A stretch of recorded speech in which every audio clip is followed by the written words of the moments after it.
Happy New Year. It's 5 o'clock somewhere. Was what the ICE agent did, was it justifiable? Who do you think this was a move against? Venezuela? No. Who was it against?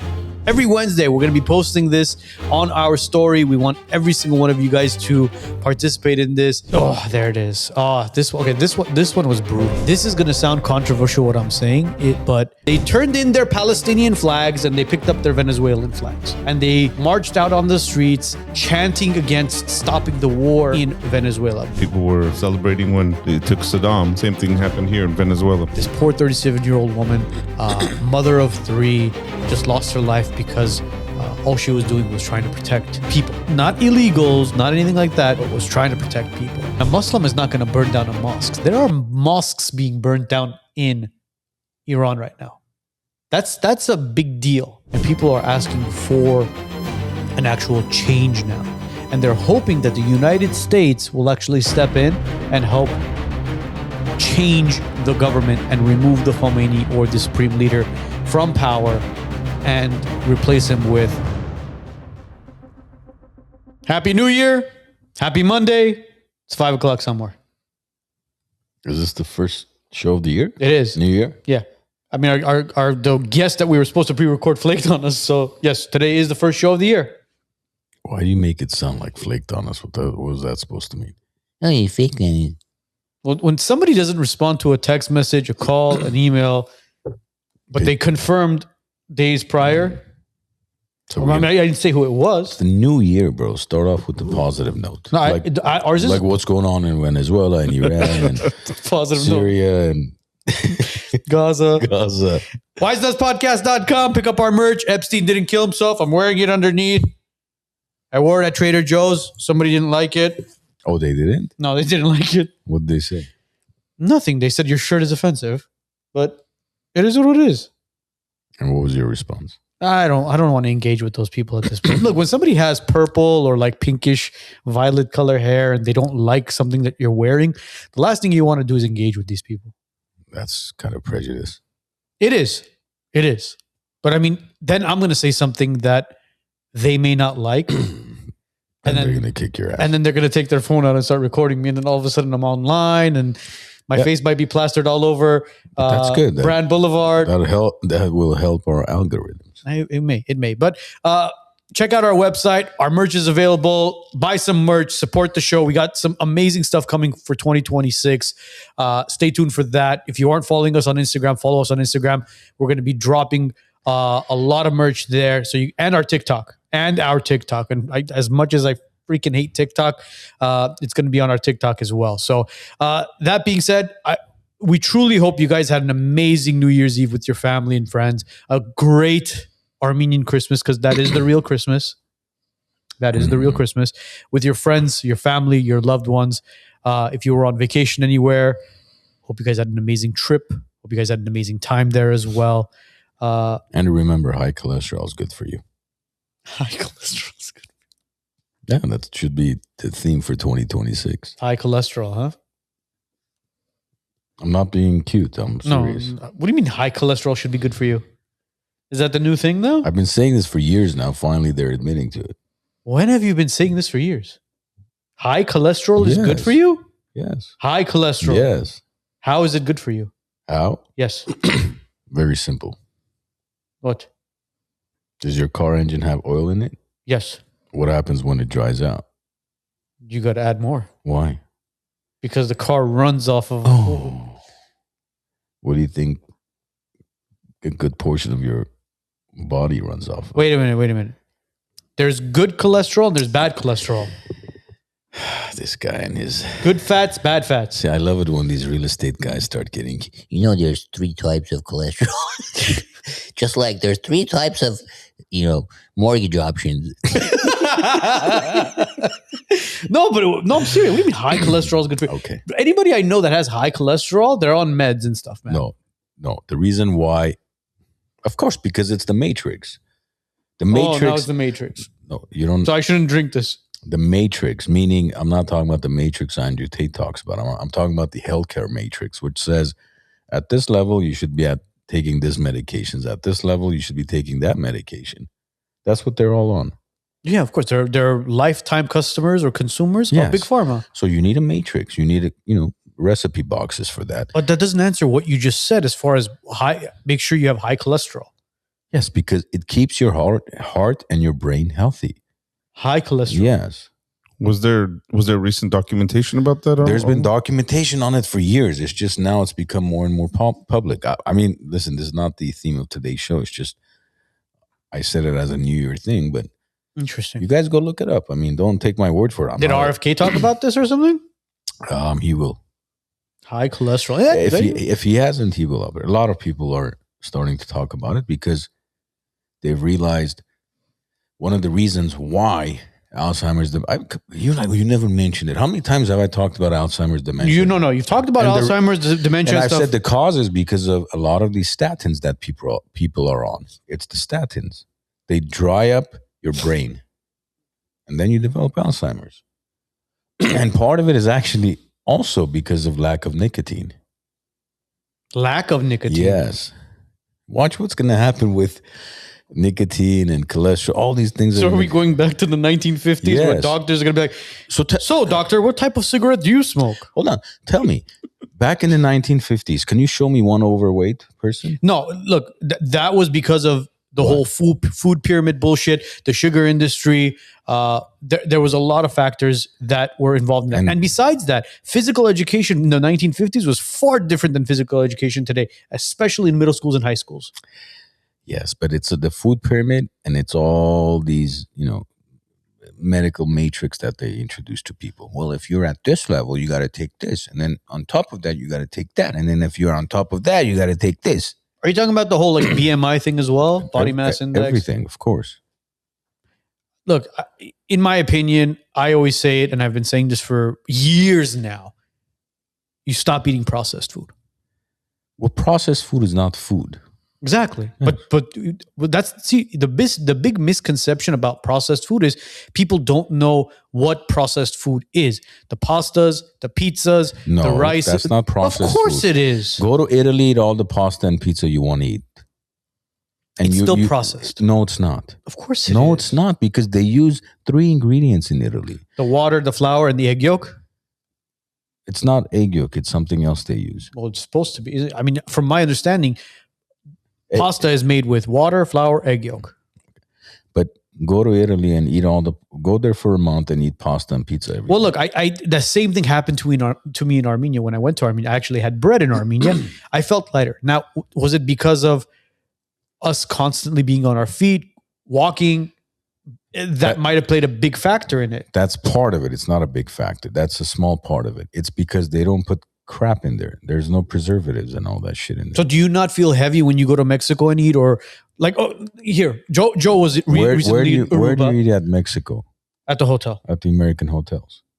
So in Aruba, when we were there, it's owned by the Dutch colony. So it was amazing, actually. The food to all the restaurants we were going to. But did you feel heavy after you? No, ate? not at all. Actually, not at all. We were eating bread. We were eating everything.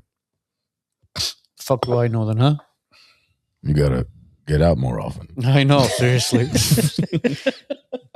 Go to what street were we on again? Here? No, yeah, we were coming back from Florida. What street was that on?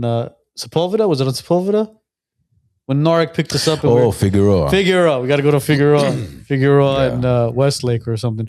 Anyways, look, a lot has been going on in 2026. Obviously, we thank every single one of you guys that are following us on Instagram and on our social media platforms, especially X as well. Our X is growing. Knock on wood. Follow us on X as well, Wisenuts Podcast. We're posting as much as we can as far as what's been going on overseas, in Venezuela, in Iran. We're going to start with Venezuela because we haven't been able to obviously vent about and talk to you guys about it. And if you guys are in the comments, we will be getting to our Wacky Wednesday as well. So what is Wacky Wednesday? do we want to do that again? We want to kind of refresh Maybe like a So quick intro for some of those that are. if you're watching on Twitter and you're watching on YouTube for the first time and you don't know what Wacky Wednesday is, this year for 2026, what we're going to be implementing is something called Wisenuts Wacky Wednesday, WWW, where every single Wednesday we're going to be putting up a post and we're going to allow every single one of you guys to tell us a story of something that's going on in your lives. It could be financial, it could be relationship related, family related. It doesn't matter what it is. And as you guys saw last Wednesday, we did our first batch and we got, we had a lot of stories typed up and we blacked out the names or read out the names, read as in R-E-D, not read out loud, but we blacked out the names and we posted redacted, just like the Epstein files. Yeah.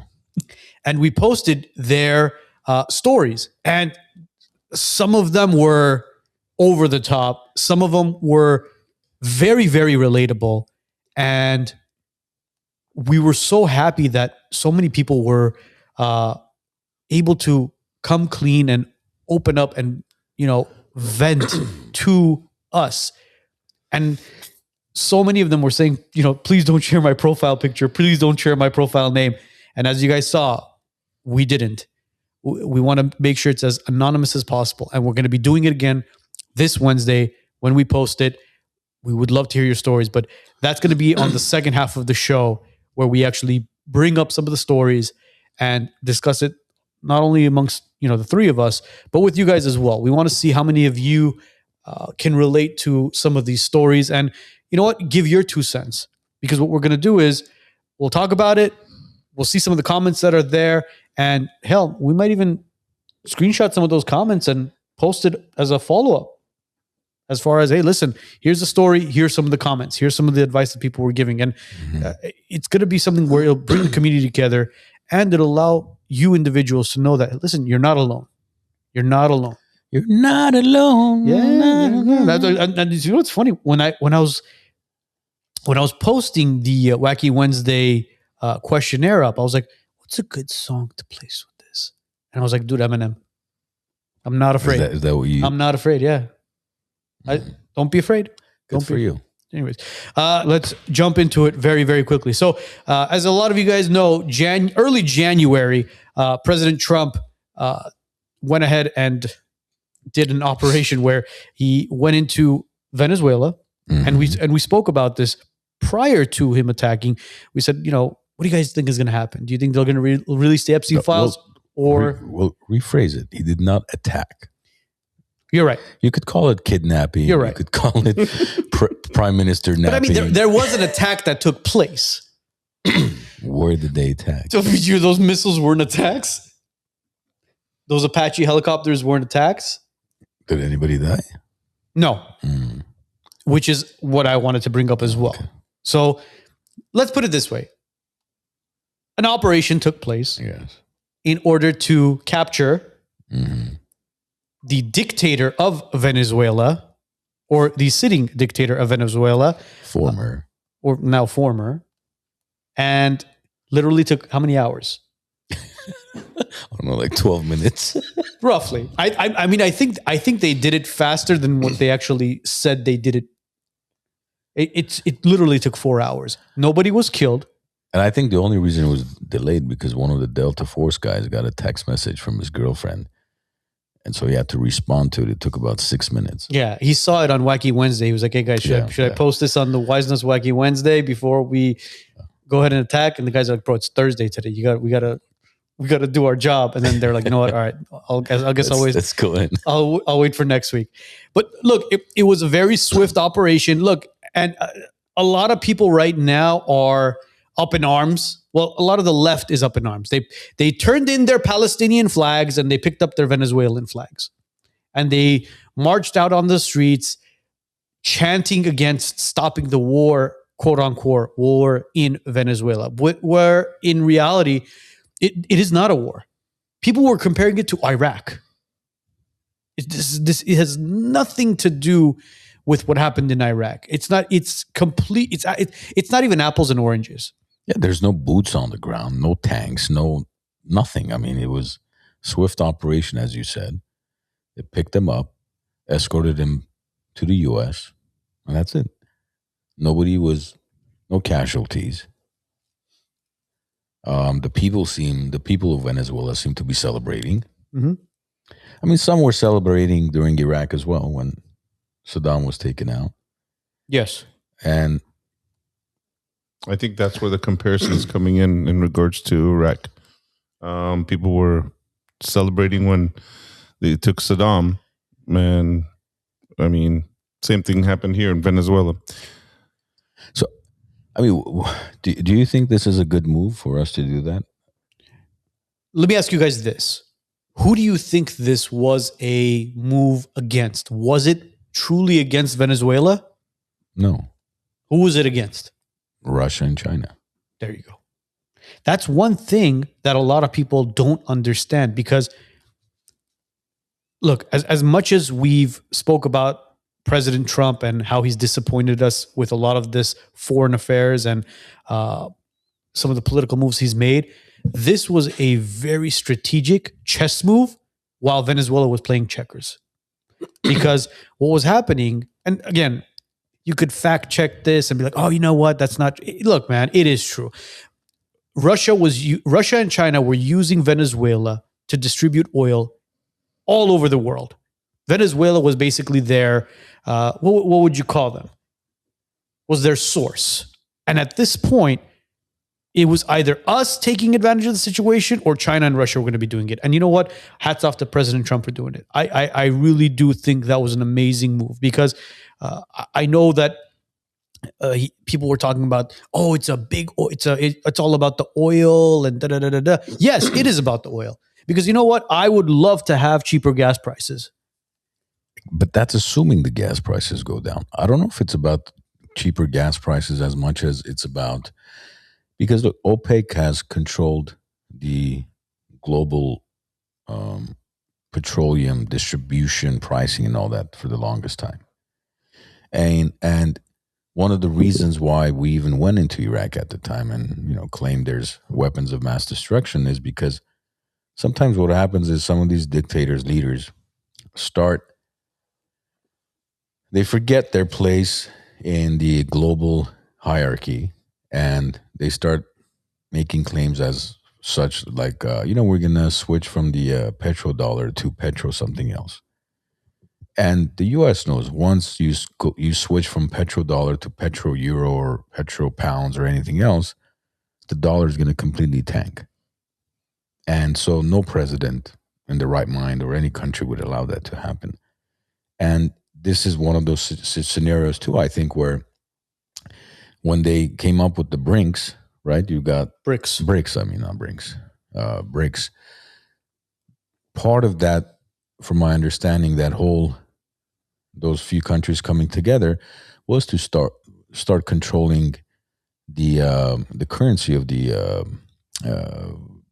how petroleum is traded. Correct.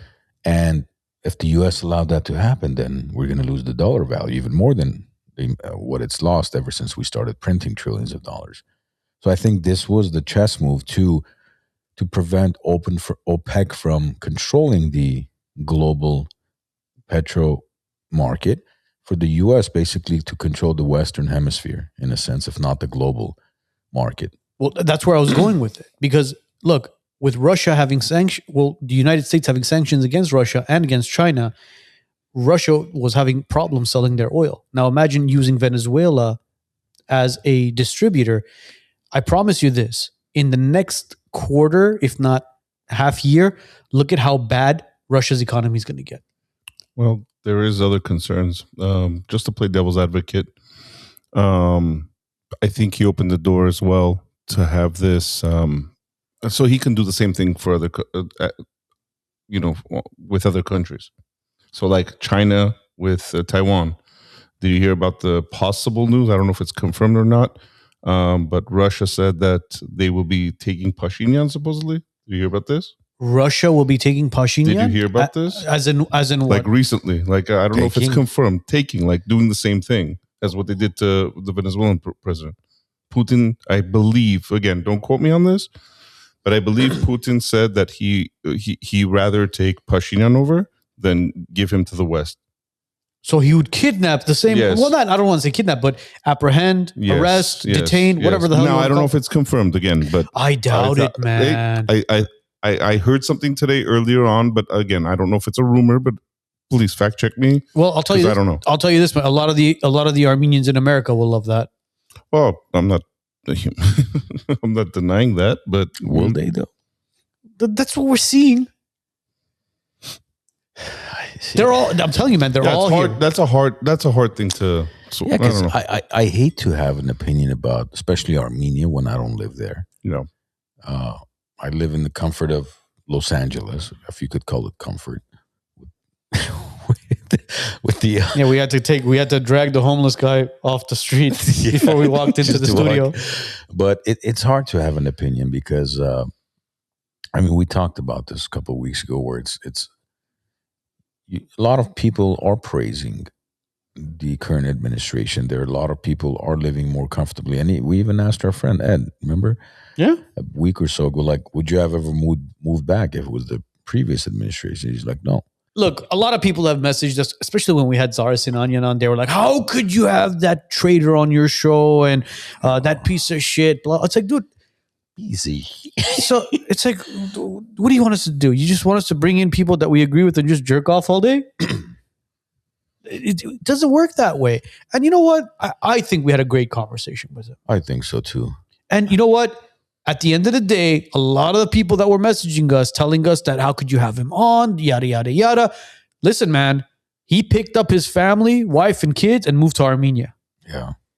Yet you and a lot of you that were messaging, I'd say majority of you that were messaging are still living in the United States at the comfort of your Constitution and your Bill of Rights and your American rah dream. It's like, all right, listen, we'll still offer you one-way ticket. Can't come back. See. Can't come back in 10 years.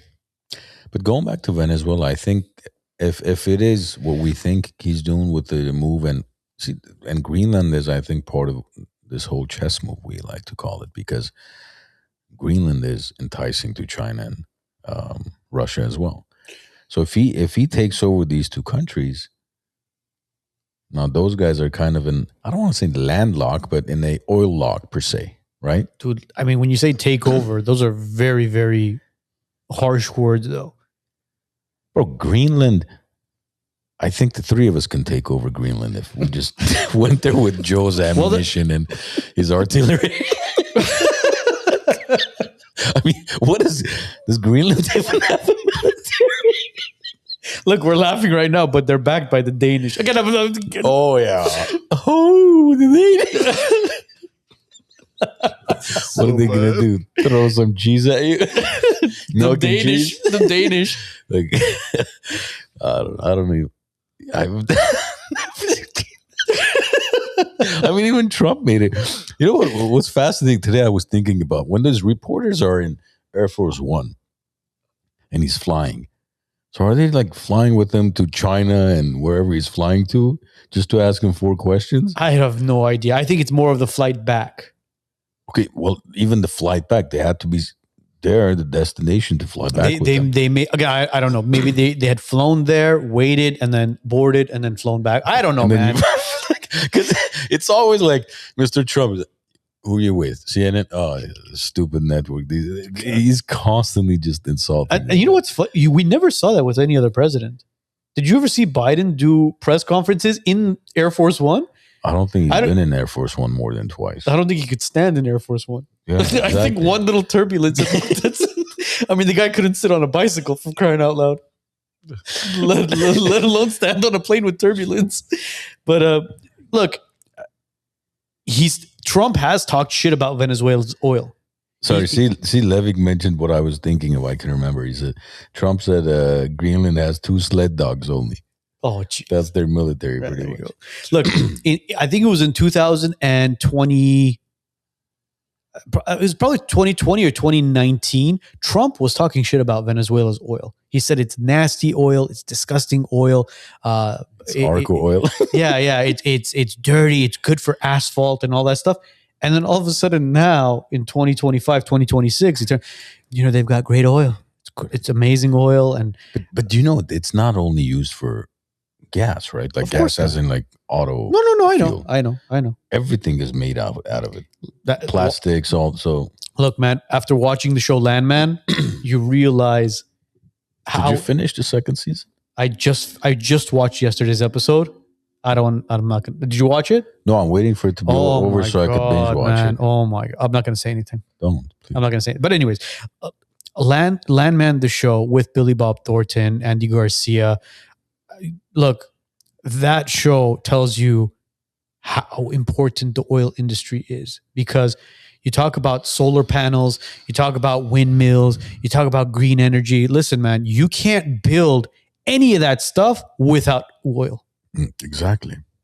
It's all the most utilized, probably natural resource, right? Yeah.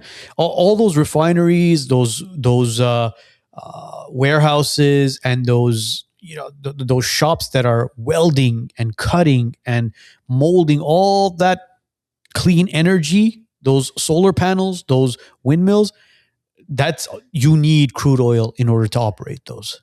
Speaking of Andy Garcia, man, he follows us, but we need to.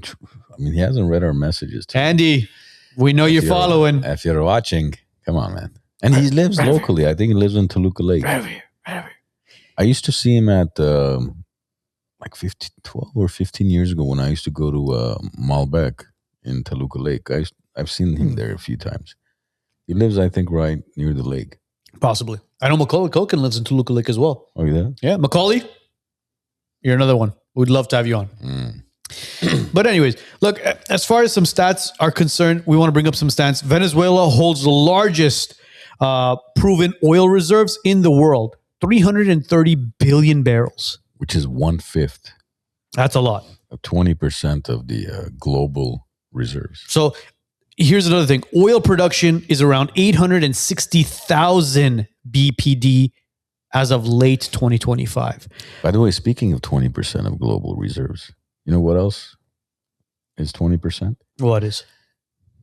Healthcare fraud. Oh, LA County comprises of 20% of the of nationwide. That's huge. That's freaking huge. Actually, it's about 18%, but close to 20%. Oh, God. So, you know what's going to happen, right? The Armenians are sitting here talking about healthcare fraud. What? You guys think it's us? Yeah, we're like no. That's the problem. People think it's us. We're like the small peanuts. Bro, listen. Listen. Anybody who's not Armenian watching this, we are always late to the party. I swear, are we not? Yeah. We're always late. We're always late. You guys, look. We are the ones that go in there and get caught, and then because we're late to the party.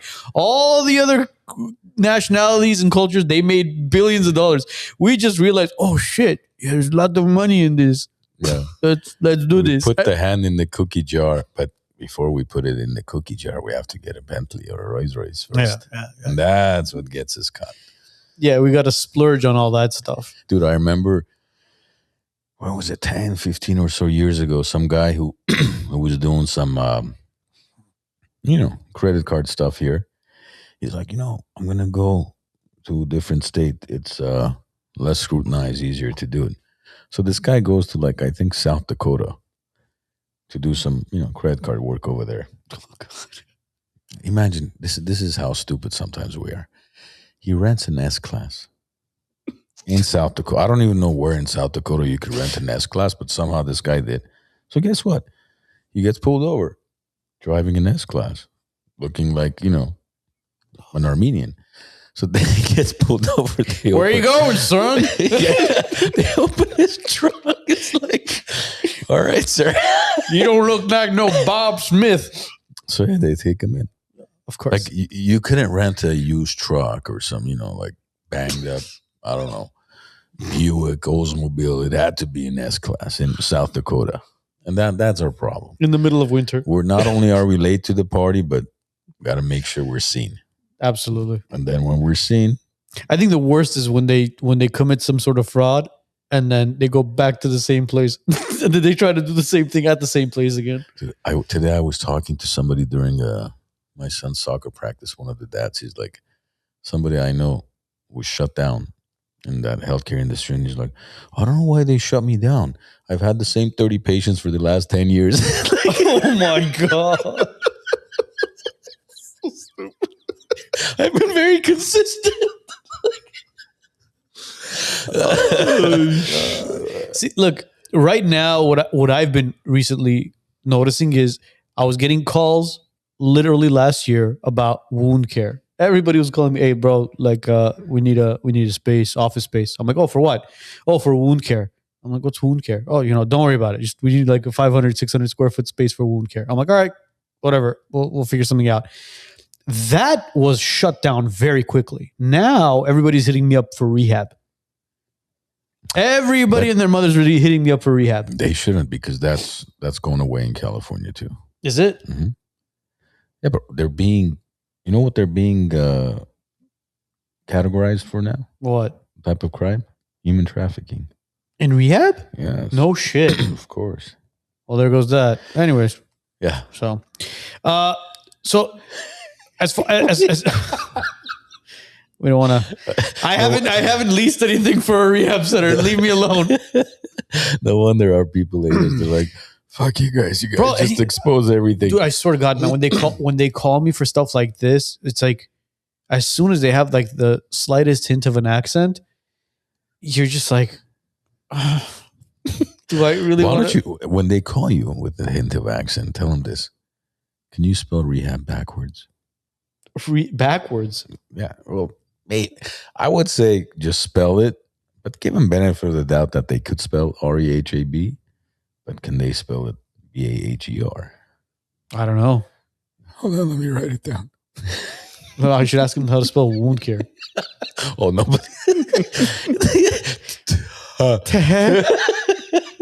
Wound care. VOUWND. Wound care.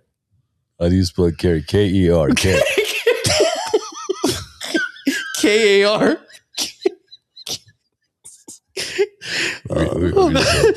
It's worse than Leering Center. That's probably where they studied, at Minnesota's Leering Center. Hey, where'd you get your certificate at? At the Leering Center. We should make that shirt. Leering Center. Just Leering. Get your healthcare administrator license at the Leering Center. They're gonna sue us. I don't know. Oh, jeez. Well, what do we have here? Comments. By the way, Sepp is back. We were grounded for 3 days in Aruba because of Venezuela. Because Venezuela, yeah. I'm not surprised though. You guys you were very close to Venezuela, you right? were a stone. Yeah, like 30 kilometers. On New Year's, Joe was watching the bombs drop. Oh, look, it's Air Force One. It's that thing. What was it? Doomsday bomber or the Doomsday plane. Did you hear about the technology that they were using with the whole, I guess, like making them bleed or whatever? Did you hear about this? Yeah. What do you mean making them bleed? They used special sound waves or sonars or whatever, apparently. No, I had no idea. Yeah, they were discussing it on a podcast this morning. I heard about it. Bro, the funniest one was, because obviously you have all these New Year's games that go on, like the Rose Bowl game and all these football games, college football games that take place, right? Some moron on Facebook was posting saying, "Oh, no wonder that B-2 bomber was flying over Los Angeles." You're just like, God, man, can you just delete your Facebook? What, he thought it's because of the football game? Bro, he thought that same B-2 bomber was the one that went to Venezuela. I'm like, bro, like just delete your Facebook. just get off social media. Get off the internet for like a week. Like don't go online for a week. Like you lost your privileges to go online because of that stupid comment. Like it's tradition that the B-2 bomber flies over, and you think that plane that was hovering over LA flew all the way to Venezuela and dropped bombs. Plus, it was not a B-2 bomber. It was. That's the thing. Yeah. It wasn't. I mean, obviously you had drones, you had Apache helicopters, and there were no foot soldiers. That was the best. That was the best. That's the difference between Iraq and Venezuela. But look, Iraq, we spent like 73 years in Iraq. This was 11 minutes. And a couple $1 trillion. I mean, this one practically cost us nothing. And by nothing, I mean, You know what's nuts? Bro, I wish I had, I don't have a copy of it. The other day I get an IRS letter, okay? Notice. And speaking of like government stuff, right?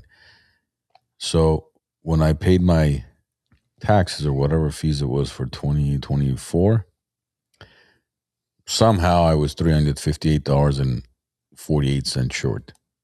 No, man. Bro, I get a letter, the most threatening letter, like, we're going to seize your assets. For the $3. $358.40 some cents. I'm like, dude, you guys just misplaced $4 trillion. For $358, you sent me this threatening letter. We're going to seize your assets and we're going to levy. I went online. I just paid them before they come and arrest me in front of my staff for $358.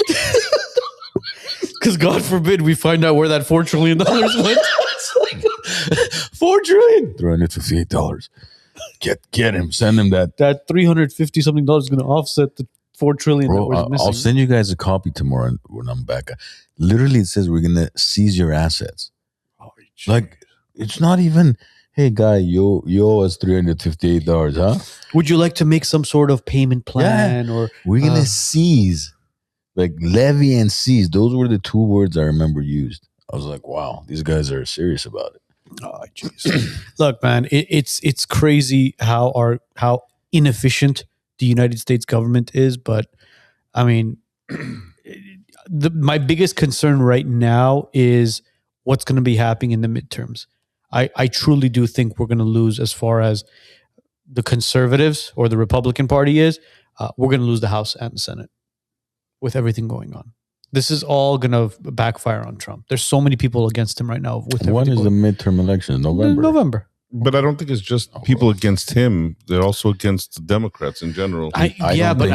All this shit going on. Like, look, recently with this whole Rene Nicole Goode, the Minnesota shooting that took place. Right.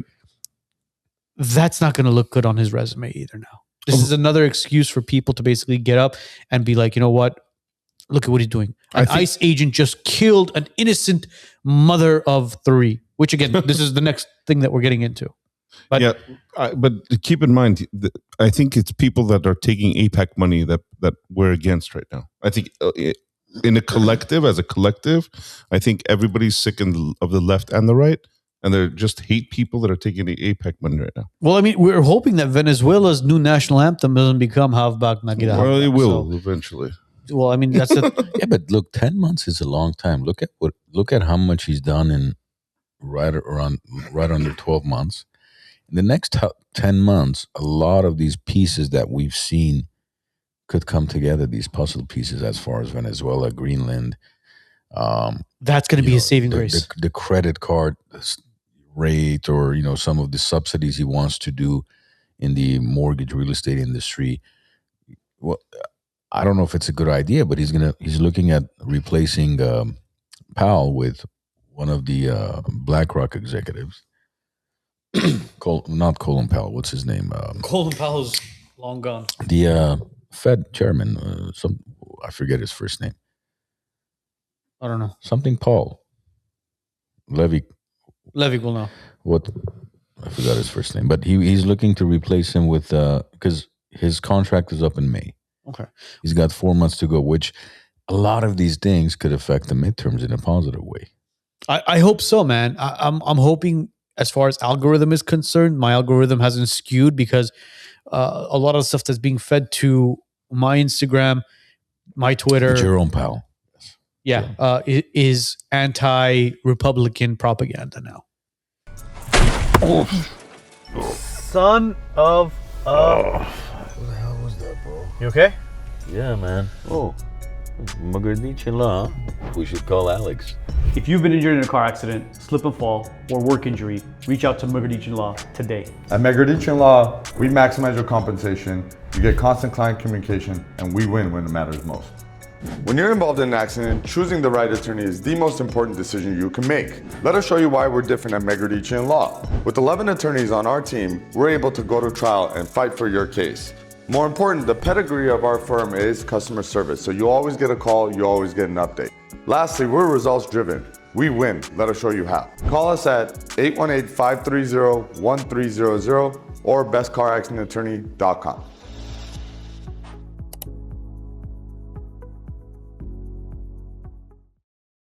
If you've been injured in a car accident, trip and fall, nerve, muscle, joint, any sort of pain at all, hit up Dr. Rafi. He'll take care of everything from A to Z. What's the number at? 818-407-0007. And tell them the Wisenuts sent you. Shout out to Dr. Rafi and Alex Megeredchian. By the way, Megeredchian Law is hiring an attorney, associate attorney, if anybody you guys know is looking to work with a law firm that's expanding. Anybody who's passed their bar exam, they're hiring. I would apply, but I didn't pass my bar exam. Yeah, he declined his letter to Harvard. I did. He did. Like, no BS. I did. I am passing my bar exam by drinking, but not the state bar. It's a different type of bar. Different bar. Different bar. Colorful bar. Different bar. But anyways, all right. So something, look at it. We're going to dive into ICE right now. We have a lot of mixed feelings as far as what's been going on with these ICE raids. Recently, a 37-year-old woman by the name of Rene Nicole Goode was shot by an ICE agent in Minnesota during a routine kind of, I would say, ICE patrol when they were going after some illegals. Rene Goode and her wife or partner, whatever you want to call it, were impeding traffic. They stopped in front of an ICE agent's vehicle. They were basically, it was a traffic violation. The ICE agents got out of the vehicle. They approached her. They told her, you got to move your car. You got to move your car. In the beginning, there was one camera angle that came out, which was shot from a neighbor's balcony or window. And then a new camera angle came out, which showed Rene turn her wheel towards the ICE agent and hit the gas. As soon as the wheel spun and the vehicle moved forward, the ICE agent shot 3 bullets into the driver's side part of the vehicle, which struck Rene and killed a 37-year-old woman on the spot. Now, what's been going on social media is a lot of people are saying this poor 37-year-old woman, mother of 3, just lost her life because all she was doing was trying to protect people. Not illegals, not anything like that, but was trying to protect people. Now, the question we have for everybody is, was what the ICE agent did, was it justifiable?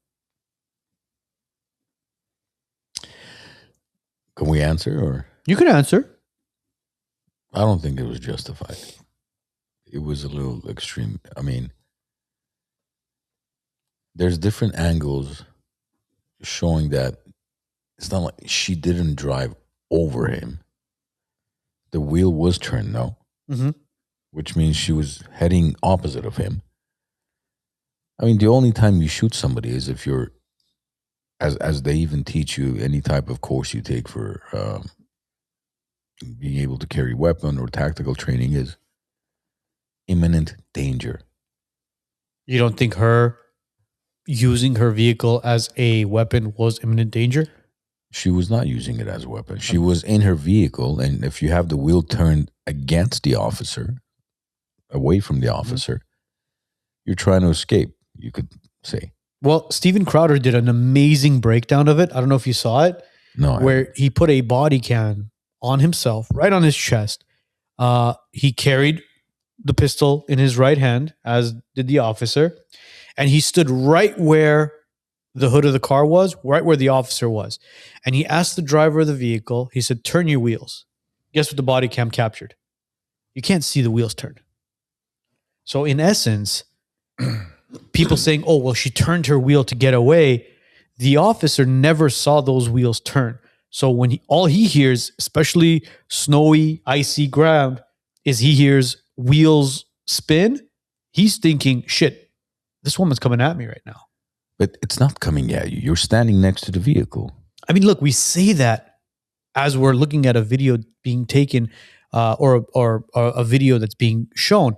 But when you're in that moment, you really think you have that 2-3 minutes to react? We're talking about milliseconds, man. You don't know. Okay, so if the vehicle is right next to you,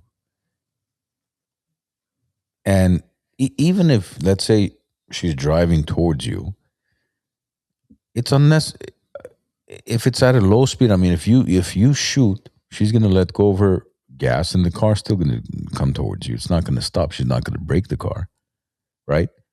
The car is still going to move towards you, the vehicle. So you have to still get away from it in order for you not to get injured.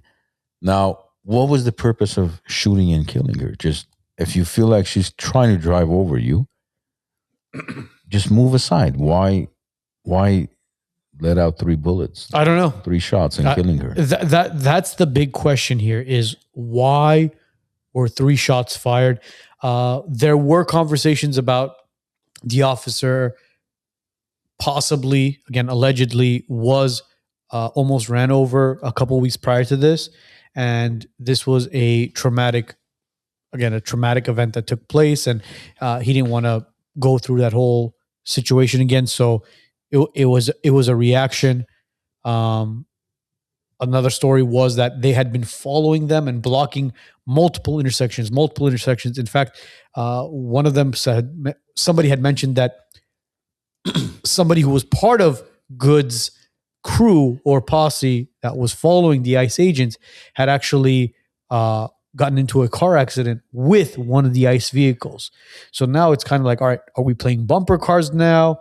What's the deal? What's going on? Look, I'm not defending that woman because that woman clearly and the people around her were there for some time aggravating law enforcement, ICE agents, right? So I'm not defending her.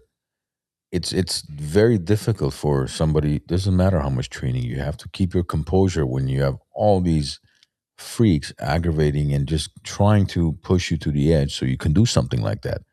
And he fell for it. And it ended up costing her life. Mm-hmm. But now they're going to use this. And that's what I don't understand. These people know that law enforcement has guns on them. They could very likely get shot and killed. But they're willing to pretty much sacrifice themselves for the greater cause, which to them is, we'll get media attention and we'll put Trump out of business. At what cost? Your life? Yeah, these are federal agents, man. You don't want to mess around with them.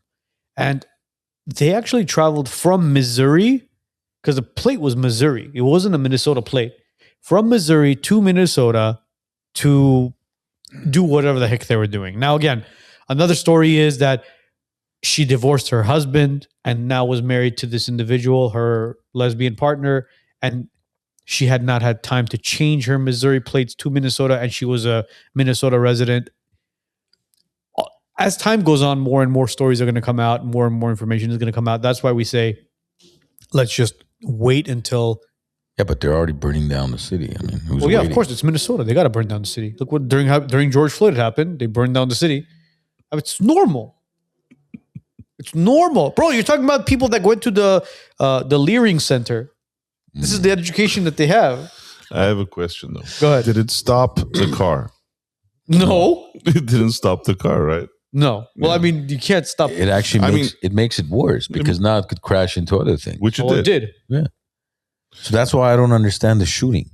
Right. I mean, look, he was justified by law. He can do that because it was a direct threat that was coming his way, right? But was it right? I don't know. Look, somebody's life was taken at the end of the day. That's the sucky part. That's the worst part of it, that somebody was killed. Regardless of political viewpoints and all that stuff, somebody's life was taken away. That's the worst part of it. Now ICE has got a bad name because of some of these incidents. ICE had a bad name. It just made it worse. Look, stuff like this happened even more so with the Obama administration. It's just the media protected him. Social media wasn't what it is today. Everybody wasn't out there just recording, trying to put him away. Whereas with Trump, everybody's trying to find a reason to impeach him and, put some stain on his administration, which means you got to be that much more cautious of what you do. If we understand this, they understand it better than we do. I don't know why they keep on making these stupid mistakes by, even if you're going to arrest somebody, just go and arrest them. You don't need to throw them on the ground and break their back and their arms, and just go arrest them. You don't need to do it in front of their kids. It's just some of these actions seem to me just over the top, unnecessary. Unless, again, we were talking about this yesterday, that we need to get somebody from Homeland Security to understand, is this an intimidation factor? So it prevents others from coming in illegally, but imagine how you're those kids are innocent. Like when I see some of these arrests in front of children, those kids didn't make a choice to be born to an illegal parent in the United States. To arrest a parent in front of them and drag them into a vehicle and take them out without them knowing what's going to happen, that's traumatizing. No, it is. It is. But again, at the end of the day, you have to also look at it as, are they resisting arrests? Do they have some sort of criminal background? Have they broken the law in some way? What's the backstory? The problem right now is we don't have any sort of information as to how these arrests are being conducted, which is what you said. We would love to have somebody from Homeland Security. There should be transparency. There is no transparency right now. Forget about, we'd love to have them here on our show, but even when you arrest them, maybe show something like, okay, this guy had, just like when they do it with, who was that guy recently, like that one guy who killed the white girl in the subway, right? On the train. Yeah. Guess what? The moment they published, this guy had 14 convictions or however many convictions, people were like, had a different reaction to him, right? Or anybody. Once you start showing their rap sheet, people will be more accepting of it. But if all they're seeing is a mom or a dad being taken away from their kids, everybody's going to be sympathetic towards the kids, not towards the government.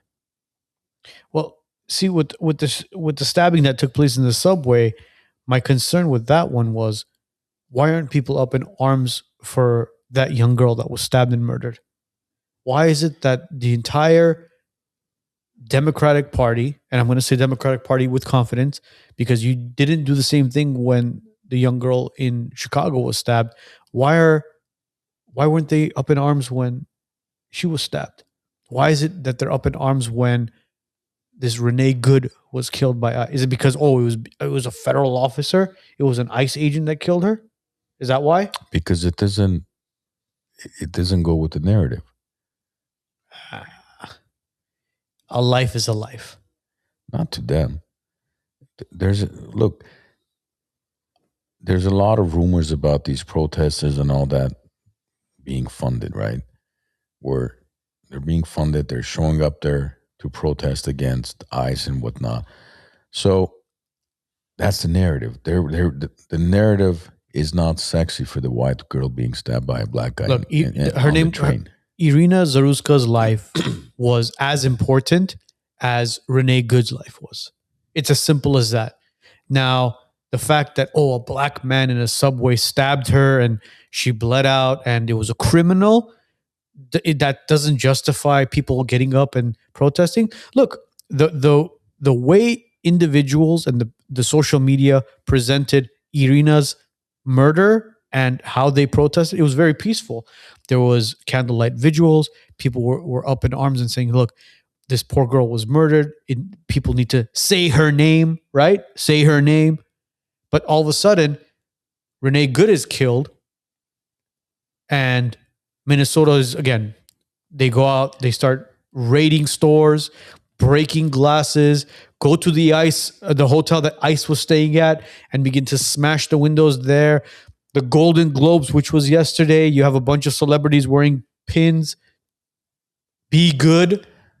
Come on, man. Where do you find these pins right on the spot? Like, here, you're going to wear this pin and speak like a certified moron and defend a cause that does not need to be defended. See, when individuals aren't asked, was Irina's life not as important as Rene Goode's? That's what you ask these people. If you ask me, it was more important. Why? Because she was an innocent young woman sitting on the subway. This woman, Rene, again, she shouldn't have lost her life, but she was there agitating and provoking ICE agents. Irene was not. She just happened to be wrong place at the wrong time. But she was not at the wrong place at the wrong time. Rene knew exactly where she went. She knew exactly what she was doing. Here's some more information about Rene Goode. married multiple times. First man divorced her. The husband actually has full custody of both children, was married again, had another child with that individual. Unfortunately, that man passed away in 2023. The child was left as an orphan. So she has no custody. She's not allowed to have custody of children. That tells you a lot about what type of individual she was. What about the alleged cigarette burning or whatever? I've been looking into that as well. I wanted to kind of bring that up. Thanks for bringing that up, Joe. But there's stories allegedly about her partner burning or putting out cigarettes on the kids, which is why she was arrested, and there was a custody battle, and that's why the kids are no longer allowed to stay with her. Allegedly. I couldn't find anything that backed it up fully, anything as far as arrest records or anything. I went into Missouri and Minnesota, both, couldn't find anything. But as far as custody is concerned, she does not have custody of her kids. Her husband does, which again tells you if a judge sat there, especially if it was in Minnesota, and again, Minnesota being so liberal and Democrat, if a Minnesota judge was granting full custody to the father, that tells you a lot about the individual as far as the female, the mom. That's for sure. Vic says it is not the law enforcement's job to protect the child's mental state. It is the parent's responsibility. Yes, I agree with that. But imagine, let's say, when they were mandating vaccines, if federal agents just broke into your house and took you in because you didn't have your vax card in front of your kids. I mean, there has to be some justification. There needs to be some sort of we're here. This is why we're here. We need to take you in. We'd rather you not cause a scene in front of your family versus just breaking in and picking you up and taking you in. I mean, I don't know. I think there's a better way to do it. So just to kind of wrap this portion of the podcast up with Rene Goode, the Department of Homeland Security labeled Goode's actions as threatening, claiming she tried to impede and strike an agent through a dispute, which video evidence and eyewitnesses account. So at this point, as of right now, as of the 12th of January, she was trying to strike an ICE agent or a federal agent with her vehicle, and the shooting was justifiable. Well, yeah, it will be. It will be justifiable. There's a moving vehicle going straight to an officer. So was it right? That's another story. Yeah. I mean, this all could have been avoided if you just basically just stayed home. Stayed home, not agitated the ICE agent, not followed them, not blocked the intersection. And I mean, we posted the video on social media with her husband, which I thought it was like her teenage son or something, of them agitating the ICE agents, getting out of the car, telling them, "Whoa, what's for lunch? Go have some lunch, big boy." What do you think is going to happen? The hell you think is going to happen? But anyways, what the hell do we know, huh? Moving on. Technology should move your business forward, not hold it back. At Titan Elite IT Services and Consulting, we make sure it does. Our clients don't wait days for help. They get real-time answers, fast resolutions, and dedicated support, both on-site and remote. From Los Angeles to Orange and Ventura counties, our coverage is local, statewide, and nationwide.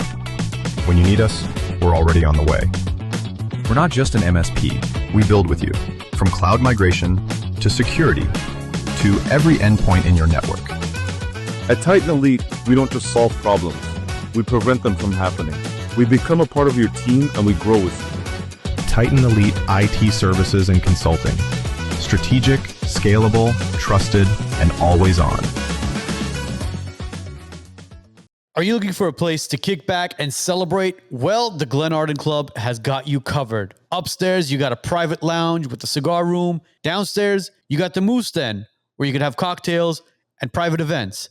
Hey, are you even hungry? They got an outside pizzeria serving one of the best pizzas in town.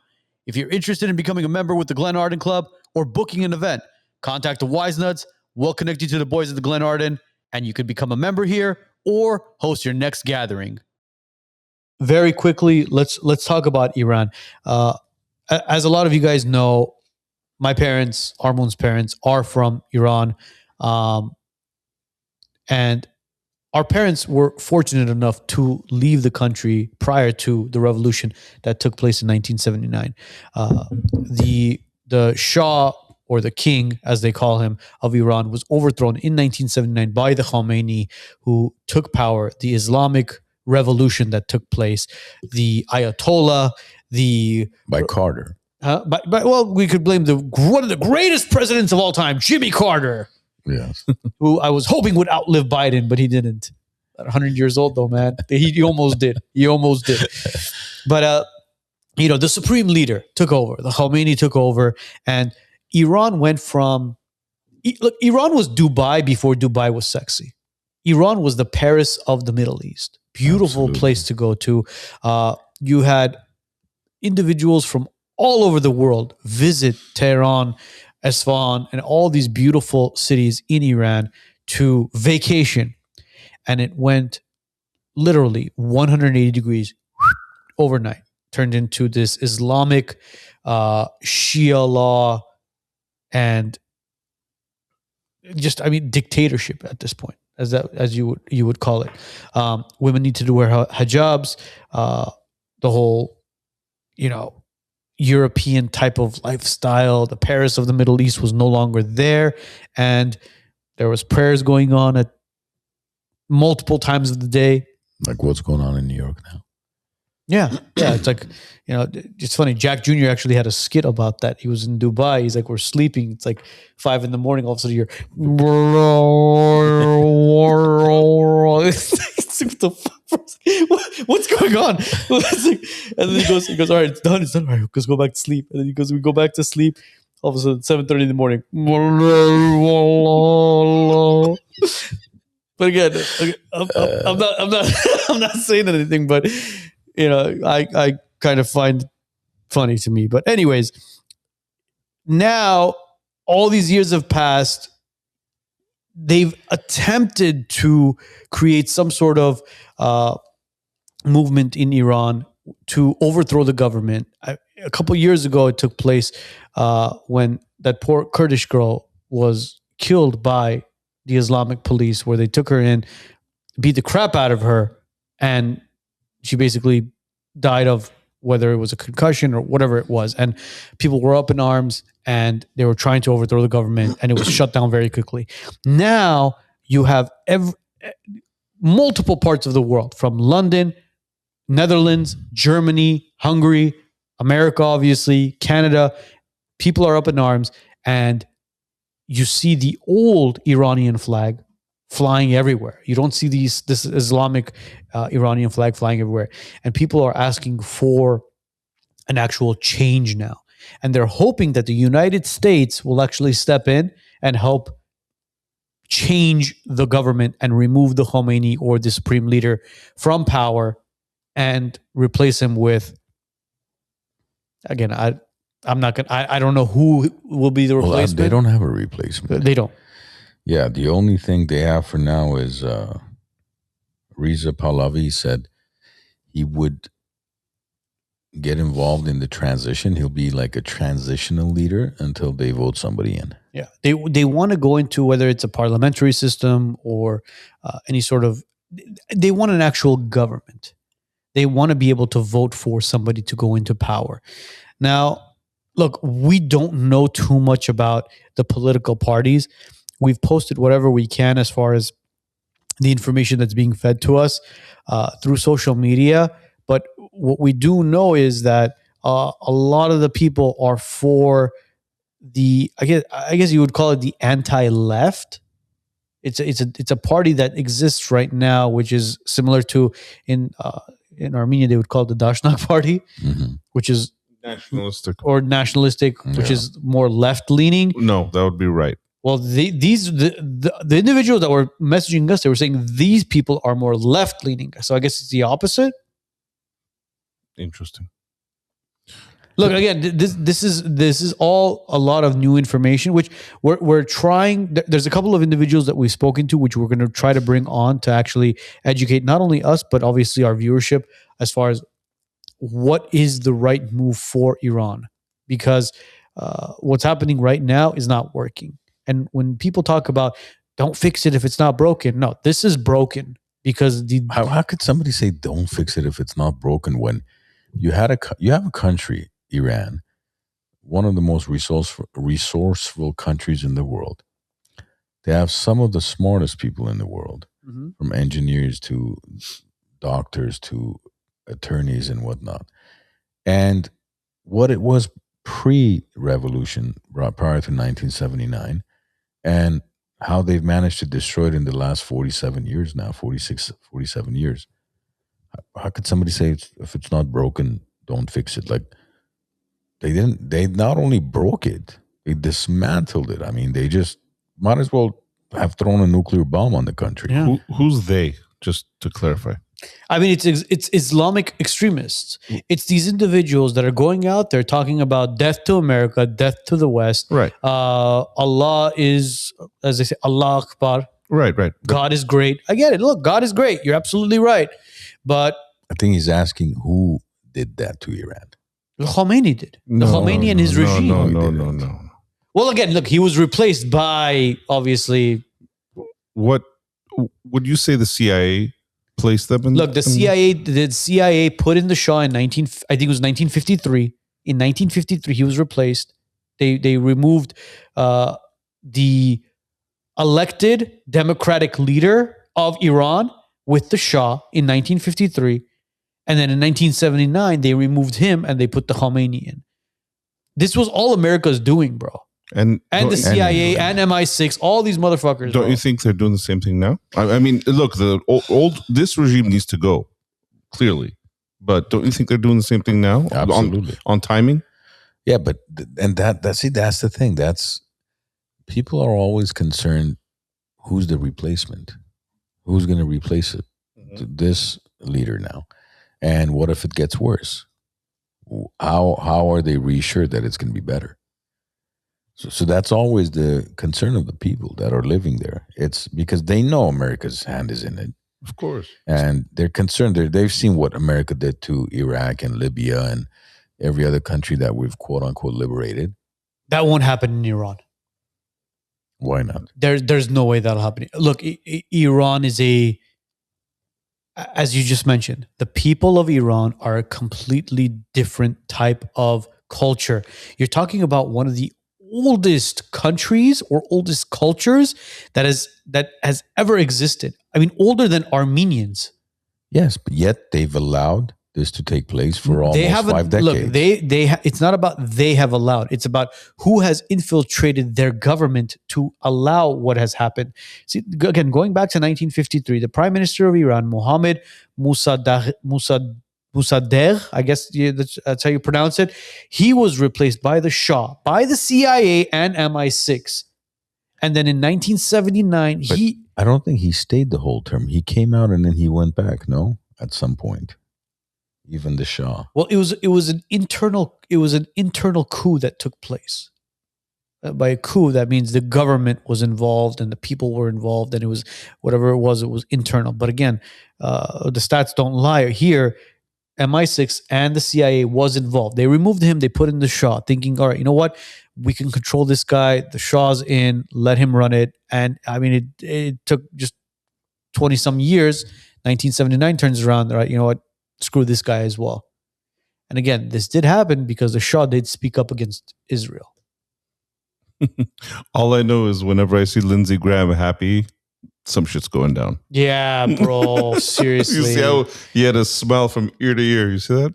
He's wearing a hat that said "Make Iran Great Again." It's like, bro, you are a freaking warmonger. You should not be wearing that hat. He's ready to go in there and just screw shit up, basically. Again, somebody like Tucker should ask him what's the population of Iran, just like when he asked Ted Cruz. Ted Cruz. There's no way they're gonna know. It don't matter what the population is. No. He goes, I don't know. You don't know the population of the country you seek to overthrow? What is the population? 92 million. Okay, 92 million. It's like, all right, bro. Like that's a lot of people. And again, that's on paper. We don't even know how many people are in, as they say, in the Netherlands, in Germany, waiting for citizenships to get the hell out of Iran. Because look, people were fed up with the country where they were just like, especially the Christians, the Christian Armenians, the Assyrians, which again, there was a big population of Assyrians. They were willing to get the hell out of Iran through other means by going to other countries. Now, speaking of different religions, here's the big concern we have with Iran, which is something that a lot of people brought up. If this revolution does take place and Iran does basically get freedom from the Ayatollah, the supreme leader, the Islamic regime, will Iran stay one country or will it be divided into multiple countries? Because there is a very large Azeri population. There's a very large Christian population. There's a very large Persian population. So what is going to happen? Will it be divided into multiple countries?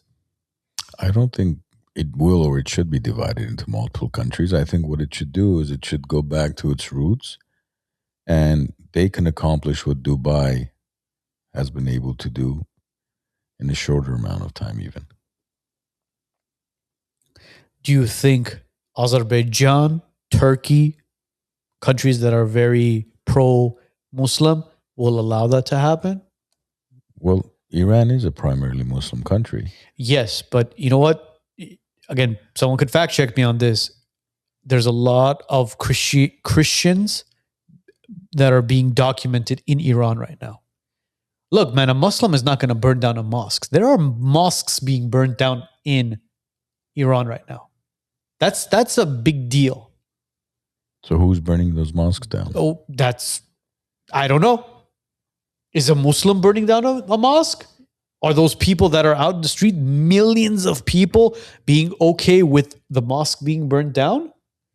That's a big question to ask, because you could ask any Muslim, hey, how would you feel even though your government is treating you like shit? We're going to go burn down a mosque. Or, you know what? Let's play devil's advocate. You go to Armenia, you say, you know what? Look, I know you're a Christian country. I know you're very religious. We're going to, you know what? Just to put it to the government, we're going to go burn down that church. None of us know who's burning that down, at least as of now, we don't. But the fact that they're allowing it to burn to the ground, I mean, the videos are out there. So it tells you, all right, what is really is it the government, not the government, but is the people saying, you know what, screw it, bro. Let it burn. Let this be a lesson to the Ayatollah and the Khomeini. Some doctors treat pain, others help you understand it. Dr. Rafi Guregian has dedicated his career to helping people live stronger, healthier, and more aware of their bodies. His approach goes beyond quick fixes. It's about rebuilding movement, discipline, and mindset. A true professional who's changing the way people think about health and recovery. Presented by the Wisenuts Podcast, highlighting leaders who make a difference. When you're involved in an accident, choosing the right attorney is the most important decision you can make. Let us show you why we're different at Megeredchian Law. With 11 attorneys on our team, we're able to go to trial and fight for your case. More important, the pedigree of our firm is customer service, so you always get a call, you always get an update. Lastly, we're results driven. We win. Let us show you how. Call us at 818-530-1300 or bestcaraccidentattorney.com.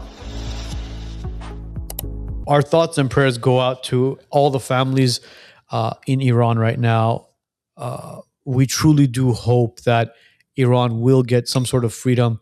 And shit, man, I would love to go to Iran with my family and visit that country. Because look, my parents are, my blood is Armenian. My roots are Armenian, as are you guys as well, Harmund and Joe. Our roots are all Armenian. But my parents were both born in Iran, in Tehran, and I would truly love to go see that country, enjoy the food, enjoy the culture, enjoy the people, and just visit where my parents grew up prior to, obviously, the regime change. Wouldn't you? Yeah, but I agree with Levik. I would love it to be called Persia instead of Iran. Persia just has Sexy. It's a different. It has history. Like, What are you? Are you Iranian? No, I'm Persian. Persian, like the cat. Meow. Farsi baladi. Farsi baladi. Yeah. What is your name? Reza? No. Jamshid. As we mentioned, Wacky Wednesdays. Every Wednesday, we're going to be posting this on our story. We want every single one of you guys to participate in this. If you have somebody who's family member who's shy and doesn't want their name exposed, doesn't want to talk about something, and say, hey, listen, go in there. Just drop a comment. Drop a story in there. They'll redact your name just like the Epstein files. Or send an email. I mean. Oh, yeah. Info at Wisenuts Podcast. Send an email. Info at wisenutspodcast.com. Shit, we might even maybe we could open up a Telegram. That'll be anonymous. Right there on the bottom. Yeah, there you go. Info at wisenutspodcast.com. In the subject area, go ahead and put Wisenuts, Wacky Wednesday, or Wacky Wednesday Wisenuts, or WWW, just so it doesn't hit our spam. And send us a story. Send us something that you're going through. Again, family-wise, emotionally, financially, relationship-wise, sexually. Doesn't matter. Coming out of the closet, into the closet, undecided to which closet. Yeah. If you're a different gender, you don't know which one you are. We'll help you figure it out. We'll help you figure it out. We'll lay it out straight. Dress like a woman, but you're really a man. You're still a man. Pero I has penis. Yeah. Remember, there's no such thing as chicks with dicks. It's dudes with boobs. Right? All right. Wow. All right. So the first one. All right. So this is our first one that we're going to be talking about. Now, this one states. Joe, hide their name.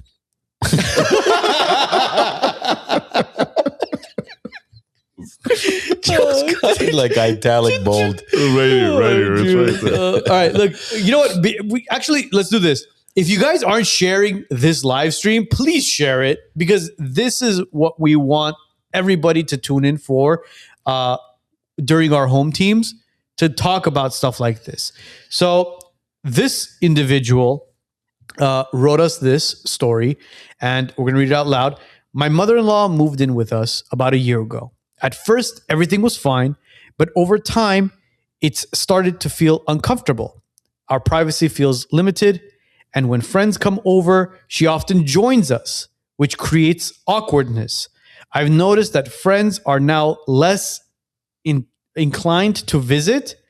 I love my mother-in-law and truly appreciate how much she helps, but this has become a privacy issue. How can I communicate this to my husband, which clearly, obviously it's a female writing this, without turning it into a bigger conflict? I have an easy solution to that. Prior to your friends arriving for your social gathering, put some Xanax or something in her tea. She'll fall asleep in half an hour and clean slate. Just we're trying to help people here. That's one suggestion. All right. Yeah. Look, I'm kidding about that suggestion. Look, this is a very look. There's a lot of mixed emotions in this message.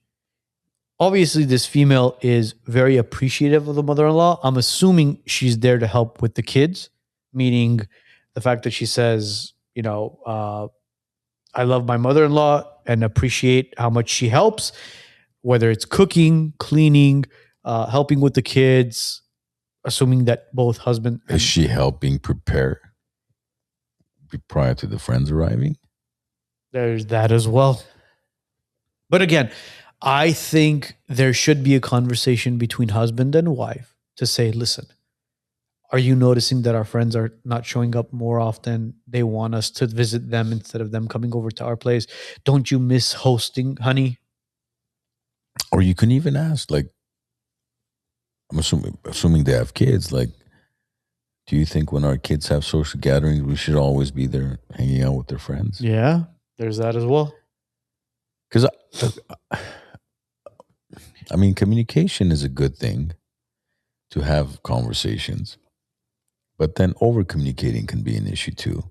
So usually most men at least, have a pragmatic approach to issues in life. So if you have this discussion with him, very logically, not emotionally, as far as like, look, have you noticed our friends used to come over once a month? Now they're coming over once every 3 months. I think it may have something to do with the fact that your mom is hanging out and doing body shots with Correct. But yeah, in all seriousness, I think that should at least start kind of the conversation to hopefully get to a resolution. As far as, yeah, sometimes it's okay, but every time I don't think it's a good thing for anybody. Yeah. Again, we're not saying take your mother-in-law or your mom and lock her in her room and say, "Listen, don't come out of this room." It's not about that. But I think some sort of conversation should be taking place as far as the privacy is concerned and the friends and the gatherings are concerned. Again, we don't know what your living standards are as far as if you're living in a single family residence or if you're living in like an apartment or a condo or anything. But if you are living in a single family residence, we would highly recommend building some sort of ADU or something, having her own kind of space there where she has a living room, a kitchen. So now they have to spend $300,000 on an ADU. Well, again, this is just me this is just me. It's not $300,000 for an ADU. No. Yeah, of course it can get there. It depends on what kind of flooring and stuff you're going to be putting in there. If you're going to build a Taj Mahal as for your mother-in-law or your mom, but again, this is just me throwing out a suggestion. There's that, or if you're having some gatherings with friends, and it's kind of like an adults only, or with friends and their kids and all that stuff. You know what? Hey, listen. Book something for your mom and her friends or her sister or her brother or whoever that she's very, very close with at a local casino or something at a hotel as well. Dude, again, local casino. Well, I'm as in like, the Pachangas, what else is there? Give me some casinos at these. So not only are you spending $200,000-300,000 on an ADU, now you got to spend $5,000 at a casino. I'm not saying give her $5,000 to go to the casino, bro. How much? With Humpy Tour? Yes. Oh, okay. Listen, man, they go on these penny slots. Plus, they even give them money to play. Yeah, exactly. And free there dinner you go. and free room. I personally think that she should suck it up. I mean, she raised your husband. Listen, what is no, Joe. I mean, that's what I think. Okay. I think you should suck it up. Okay, now and have a conversation with your husband. Hold on. Okay, so it makes sense. No, let's. What do you mean suck it up? Suck it up. She raised your husband, for God's sake. And your mom raised you. Okay. And if Does she hang out with your friends when they're old? No, of course not. But, why don't you suck it up? Because I don't live in the same house. Bring her over. I do. Once in a while. When you have gatherings with your friends, your mom comes over? No, that's not what happens. So suck it up. I mean, we don't know the living circumstances. But anyway. There you go. Yeah, that's where it is. Yeah, so, okay. All jokes aside, this is where we put our serious face on. All right. Now, it's all about communication now. You need to have a conversation with your husband. You and him, date night, something. You know what? Mom, can you watch the kids? Bob and I are going to be going out to dinner. We're going to be having some wine and steak. We're going to be going somewhere. There's your opportunity to sit down and be like, all right, babe, I love you. We've been married for this long. I love your mom. She helps us so much. But are you noticing these pattern changes when it comes to relationships with our friends, with family, with people coming over? And see what he says. See if he'll answer. So why don't you have a conversation like I'm the husband and you're the wife? All right. So that's role play. That's role play. So I'm the wife? Why can't you be the wife? Because you were speaking as the wife. All right, fine. Damn it. I dug myself into this whole hole. All right. So, God, this is so awkward. You mind putting on a dress so I could really... Yeah? Is that what it is? You want to put some underwear on? When was the last time you took a shower? All right. Have you noticed that our friends aren't coming over to our house that often anymore? No, actually, I think they have been, because plus they always, ask about my mom. So I think they enjoy hanging out. Well, you know what? The last time Jimmy, Sarah, Todd, and I'm using... Where do you get these names I'm not from? going to use Armenian names because it was obviously Oh. All right. Do you remember when Gagik Siranush, There you go. Vazgen, Lala, the last time they were at our house was over 5 months ago. And Has it been that long? It has been that long. And the last time that they were there, we were doing barbecue, hanging out in the backyard, and your mom came and was sitting there, and it got kind of awkward and quiet. But then you always ask for my mom's help when we have people over. I know. What do you want to do? Like, hey, mom, come help me cook, but then leave right when you're done. No, well, cooking? it's not about asking. It's not about asking to cook. You guys and the boys were actually doing the barbecue. Mom helped with the salads and stuff, but your friends couldn't be open about certain jokes, and my girlfriends couldn't be open about certain jokes. And I want to make sure to keep that dynamic still alive with our friends, because at the end of the day, yes, you and I are growing old together, but we still want to have a circle of friends around us as well to grow old with us. Fine, I'll talk to her. Boom. Or it could go the other way. I bet you if it was your mom, you wouldn't be having this conversation with me. Yes, that's where it is. Again, this has to be.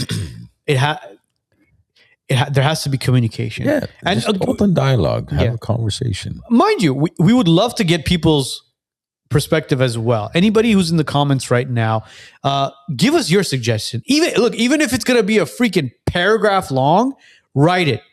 Write what you would recommend. And if it's multiple comments, write it. We don't care. Yeah, but make sure you, the wife, do not talk to the mother-in-law, because that's not going to go well. Really? No, I was gonna recommend the other way, because I guess, but it all depends on your relationship at the end of the day with them, right? I don't think the wife talking to the mother-in-law is a good idea. I think it should be the dad. Really? Oh yeah, 100%. Look, at the end of the day, it was the husband's choice. Again, I'm assuming to have the mom stay with them, but if it's affecting their relationship, if it's affecting their friends, if it's affecting people coming over, look, those ties can be cut. Yeah, for sure. Very drastically. And it might get to the point where, look, if you're a group of 5 friends, it might get to the point where they'll be like, listen, man, we go over to their house, kind of awkward. The mother-in-law's there, and she's always like just sitting there, and we can't be open, can't joke around comfortably. I'm just saying, you don't want to ruin good friendships, because good friends are very hard to find nowadays. Right. No, I was talking about, the wife. I don't know their relationship. I don't know how close they are in regard to the wife and the mother-in-law. Plus, it doesn't sound like, again, I don't know, but because only the mother-in-law is mentioned, not the father-in-law, maybe she's a widow. Yes. Single mom. So that could play a role as far as the son having a guilt trip, or feeling like, he wants her to be part of the social gatherings because she's alone. So there's so many dynamics. And there has to be, again, an understanding of why is the mother-in-law living there to begin with. Is it, again, because she's alone, or because they needed her help with the kids, taking school and, just maintaining the household and all that. So all these different factors are, the more she's involved, as far as like, the more she's contributing to your family dynamics and your, the day-to-day chores, the more difficult it is for you to push her kind of away as far as the social gatherings goes, because it's kind of like, okay, well, I'm here when you need me, but then when you don't need me, it's like, hey, mama, you're getting in the way. Yeah, so I think that's a little bit challenging. It's, again, this is going to sound harsh, but it's like, give them an inch, they'll take a mile. That's kind of what it is. But again, I don't want you guys to take it the wrong way. A lot of people who have moms, mother-in-laws, in their life, we're blessed. I'm blessed enough to have, my mom and my mother-in-law in our life. They take care of the kids. They're able to babysit, which saves us, tons. Even picking up the kids from school and stuff when we're not able to, or date nights that we have, with my wife, we're blessed. But again, conversations need to be taking place with your parents, because at the end of the day, look, they're your parents. They're not the boogeyman. Have that conversation to create that kind of space, allowing them to understand that, hey, listen, I appreciate you. I love you. Everything that you do, we're greatly appreciative of it. But when friends are over, we want to make sure they're comfortable as well. Just like we want to make sure you're comfortable when you're staying with us. So if it's okay, go watch something in the other room, or go out with your friends. Do something where just give us a little bit of space so our friends are comfortable. And hopefully, the mother-in-law is an understanding individual and has, as they say in Armenian, katitsak. But then see, her perspective could be that, no, the only reason I do that is because I'm taking care of the kids. Sure, you guys can enjoy your friends, for example. So there's that's the thing. Again, it goes back to, is it an apartment? Is it a house? Is there a back house? Is there, what do they call in-law room? What is it called? Mother-in-law suite. Mother-in-law suite. So there's a lot of different factors and why she's living there to begin with. But regardless, I think the conversation should take place between the spouses. And then from there, the son should break it to her in a nice, cordial way, as far as or maybe even start with, like you said, send her off with her friends to dinner or something when you have people over, or and kind of get her accustomed to not being there. Yeah. And then see if it's still necessary to even have the conversation. This all has to do with personality as well. Again, we don't know what type of personality the mother-in-law has, if she's controlling, if she's nosy. Obviously, the older people get, it becomes harder to change their personalities, but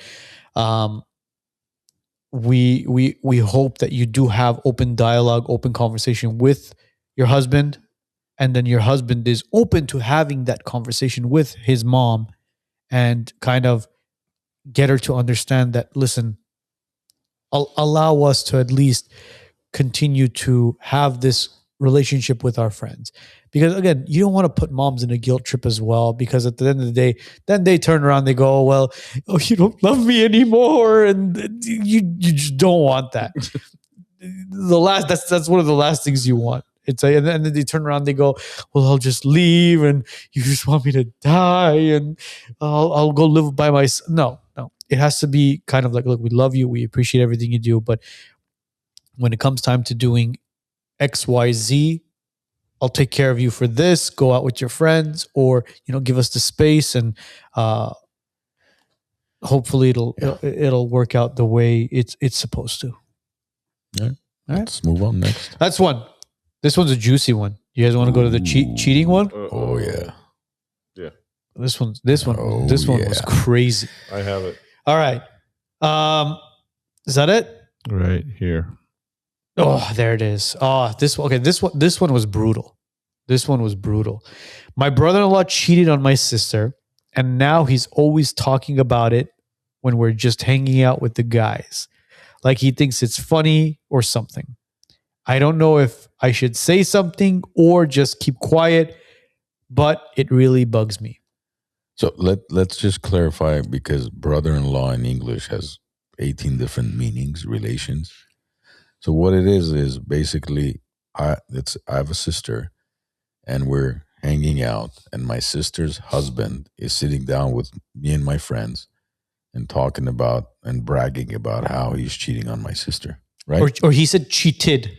Or cheated on my sister. Yeah. So apparently he had sex with, he hooked up with somebody. Well, we figured that's what cheating is. Well, it might have been a kiss. Oh, there was intercourse? Yeah. Oh, yeah? Well, listen, man, some of these women like, oh, you texted somebody, you're cheating on me. Oh, you liked that picture on Instagram, you're cheating on me. But in reality, this is somebody hooked up with somebody. Yeah. And he bragged about it.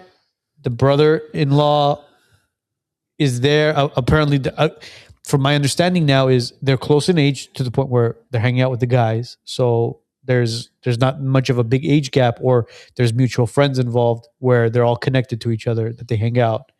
And he's not okay with it, as he shouldn't be. Because the fact that you care shows that that you're struggling with holding it in, and you want to let your brother-in-law know that, hey, bro, like, this is not okay.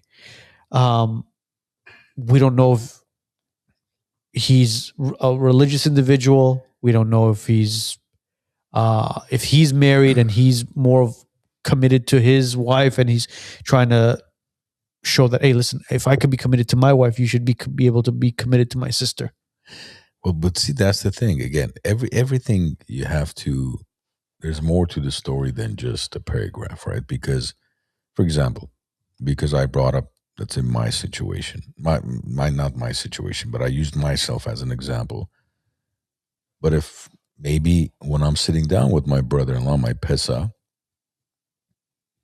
my friends are bragging about, bro, the other day we went to K-Town and we had a couple of, drinks, and then all of a sudden my pesa, my brother-in-law, is like, shit, bro, I don't feel like, man, I should talk about something too. Don't do it. So what? No, but you, as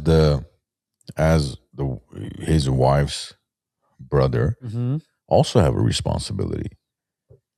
Like, meaning it's how you also present yourself and how you carry yourself, right?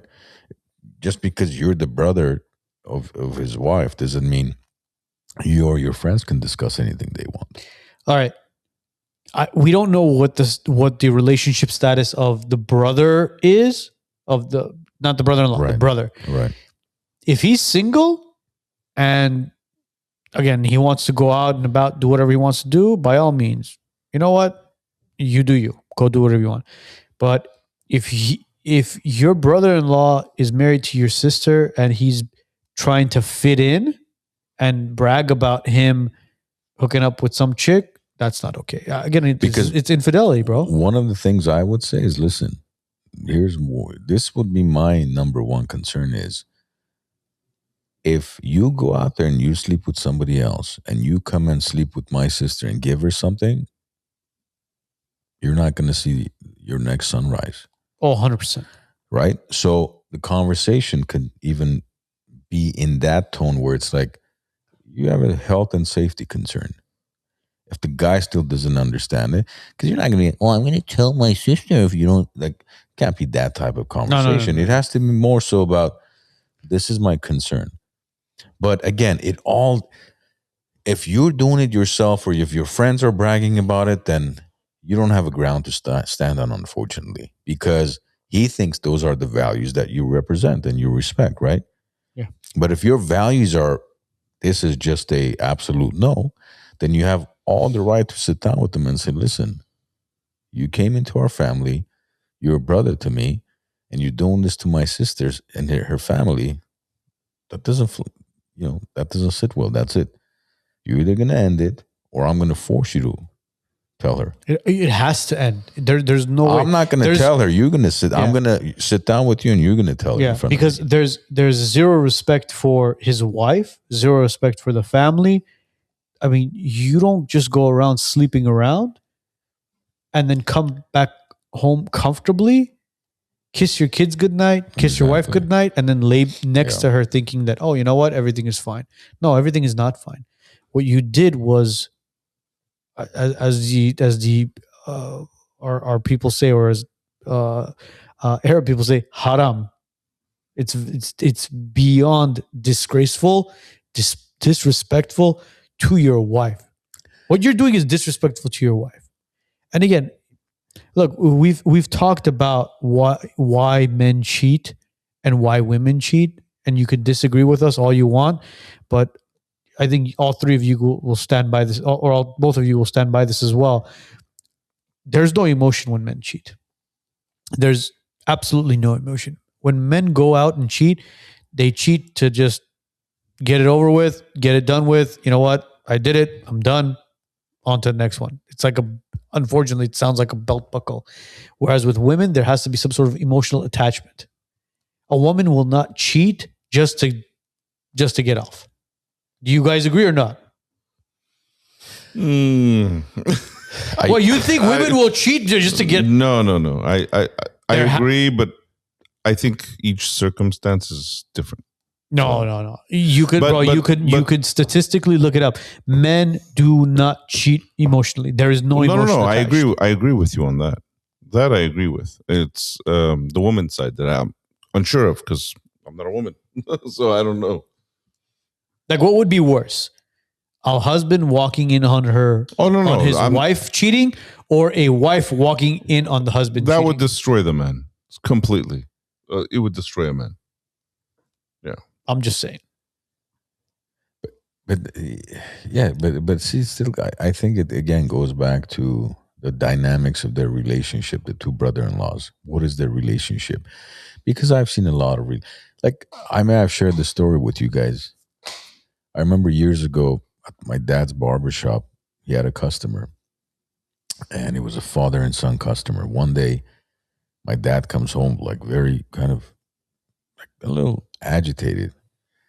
And I go like, what happened? He's like, well, today this customer came, father and son, and the dad was bragging how him and his son went to like a whorehouse together. Holy shit. And my dad was a very conservative, like, family first type of man. So to him, that was Taboo. not taboo. To him, that was like beyond. I mean, you just never.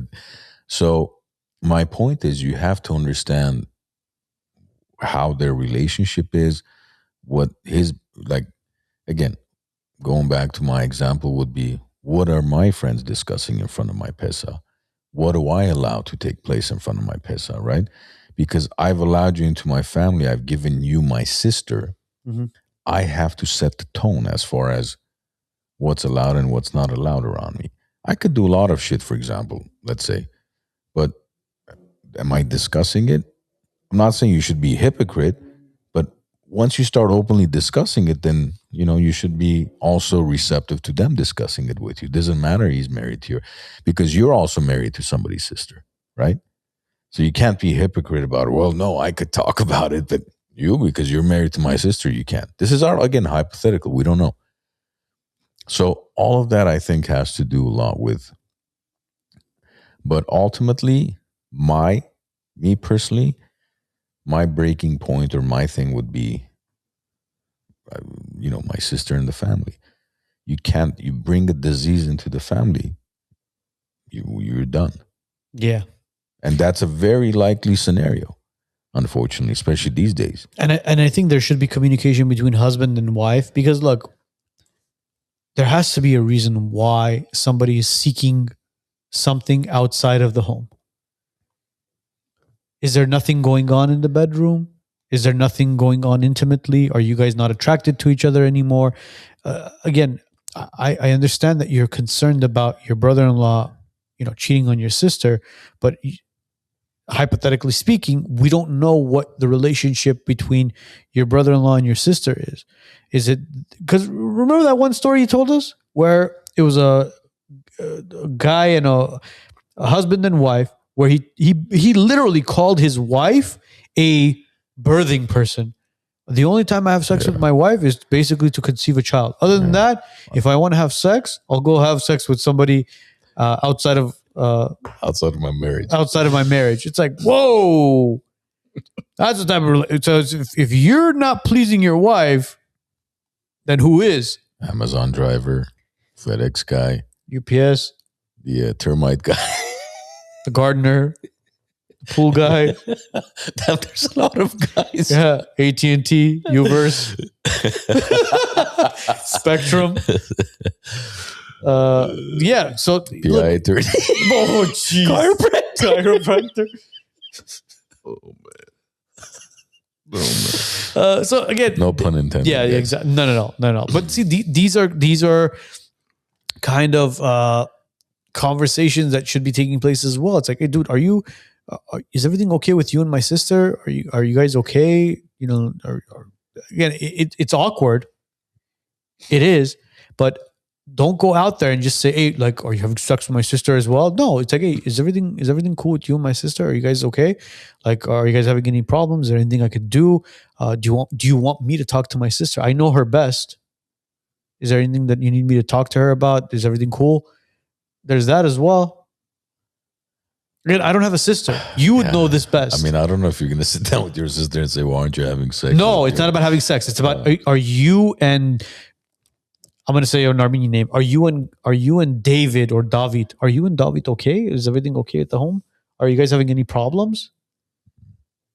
Are you guys respecting each other's space? Are you guys going out? Are you guys having time alone with each other? Yeah. You're not going to go out there and right off the bat say, hey, are you fucking David? But there's always something. I mean, and it's not to defend any guy or any woman for, we don't condone infidelity whatsoever. It's just a matter of understanding why is it taking place to begin with, and what have you done to allow that person to feel comfortable enough to speak like that in front of you? Absolutely. I think the conversation should start within, and tell yourself, hey, listen, what have I done to allow my brother-in-law to feel that comfortable to speak up about shit that he's doing outside of marriage? That's number one. Then number two is, dude, if you're not comfortable with it, you need to speak up. You need to go to him and say, as Armon said, look, if you bring something into this house, into my sister's home, and give it to my sister, then we have a problem. We have a very big problem. Oh, no, I'm wearing protection. Okay. Well, as long as you're wearing protection, go ahead and do what you got to do. Not cheating. No. Jeez. No. Look, we do not condone it.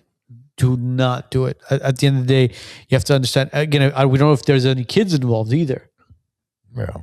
You have to take that into factor as well. It's like, dude, could you if my sister were to find out and she left you, you're never going to see those freaking kids again, man. Look, but then I've seen people where they do go even with their own brother-in-law to places outside of their marriage. Man. So see that's the thing. It's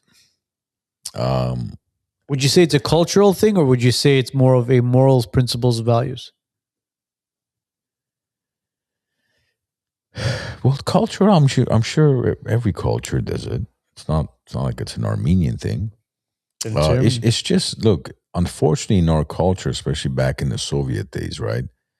A lot of Armenian men would go to Russia, Hopan, for a job, right? And they were there months out of the year to work and send money home. And more times than not, they would find a Russian woman there, hang out. Some of them would even, start a family with the Russian woman there. Impregnate them. Yeah, and then they would have, family in Armenian one. And so is it a cultural thing to an extent? Yes, that was, I don't want to say accepted, but it was a norm for a lot of families that were born and raised during the Soviet times. But now we're living here in the U.S., which, again, Soviet times, I don't think intimacy had the same meaning as what it does now. Intimacy was not openly talked about. It was like, oh yeah, we're just going to have sex just to have kids. Now it is, you are encouraged to be intimate with your own wife and not with other women outside of your marriage. And so a lot has changed over the last few decades. Ask yourself this. Is it worth it? Is it worth losing everything? Because if your wife is, again, I don't know what wife would ever be okay with it, but if your wife is not okay with it and she finds out, is that 15 minutes, 10 minutes, however long it takes you, 8 seconds of pleasure, is that worth losing everything and going through the anxiety, the stress, the depression, the fights, the anger? Is it worth it? Because there's a very, very, very small chance that you could even bring this up to him and he's like, oh yeah, your sister knows. She's okay with it. That's a very, very small percentage. She doesn't respect herself. So she doesn't respect herself. Have a conversation with him, because you shouldn't let it go, because that's a serious, serious offense. I mean, And again, this can be a conversation over, again, it's from what the text or the message looks like. You guys hang out a lot. It seems like you guys are like friends and stuff outside of being brother-in-laws. But whether you're going out to have a drink with him, go out to have lunch with him, whatever it is, bring that conversation up. Talk to him. Be like, hey, bro, listen, this is not okay, man. Please. I need you to respect my family, my sister, myself, your kids. If you do have kids, don't be doing this shit because this is not okay. Communicate. Again, this goes back to communication. Mm-hmm. Communication. When you're involved in an accident, choosing the right attorney is the most important decision you can make. Let us show you why we're different at Megeredchian Law. With 11 attorneys on our team, we're able to go to trial and fight for your case. More important, the pedigree of our firm is customer service, so you always get a call, you always get an update. Lastly, we're results driven. We win. Let us show you how. Call us at 818-530-1300 or bestcaraccidentattorney.com.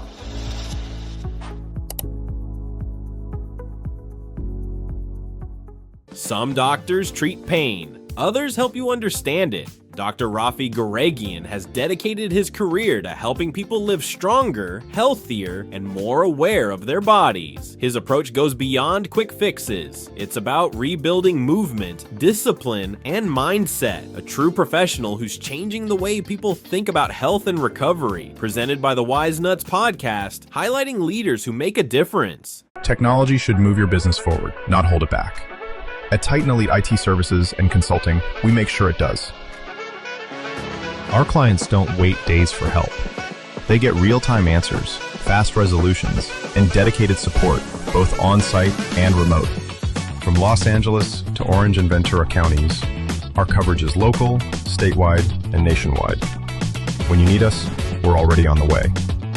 We're not just an MSP. We build with you, from cloud migration to security to every endpoint in your network. At Titan Elite, we don't just solve problems. We prevent them from happening. We become a part of your team and we grow with you. Titan Elite IT Services and Consulting. Strategic, scalable, trusted, and always on. All right, so here we go. So many women in their 30s stuck being single. No men no longer have the drive or ambition to be a provider.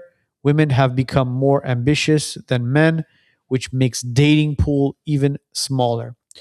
We either have to be okay with becoming a mother via sperm donor or face the amot, which is shame, of being a single mother, or risk waiting so long to get married that we end up not being able to become a mother. This is a generational issue. This is a massive, massive generational issue. And I think it goes back to what we've spoken about in the past as far as the American dream, the 1950s. What was the American dream?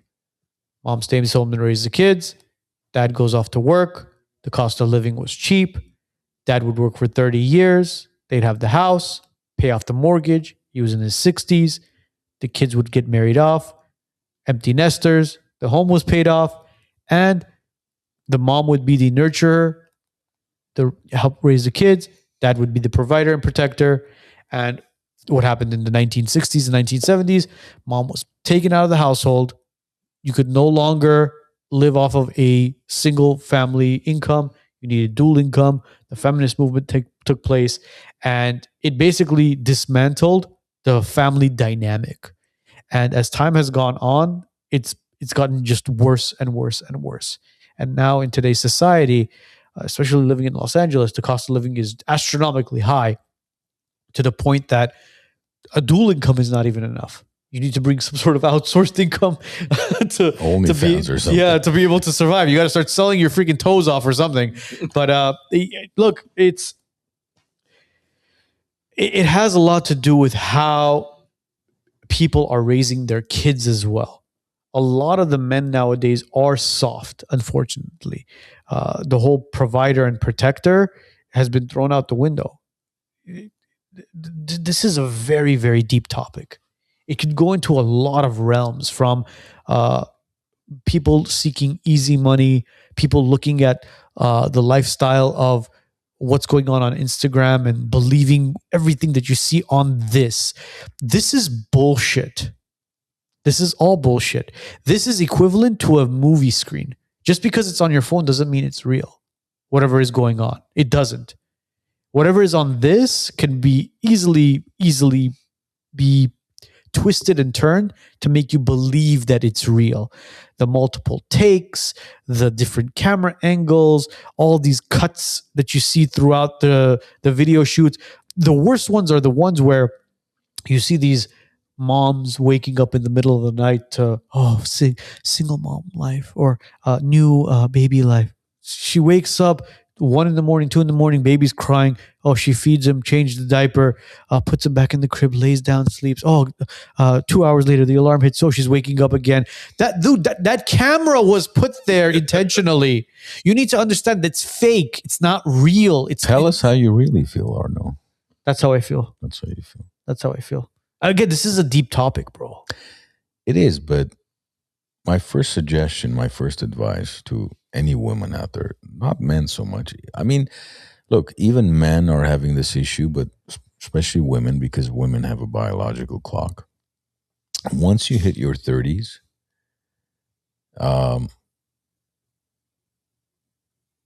especially early 30s, and you're still single, and you have, one of your life goals is to become a mom, a parent, is go freeze your eggs.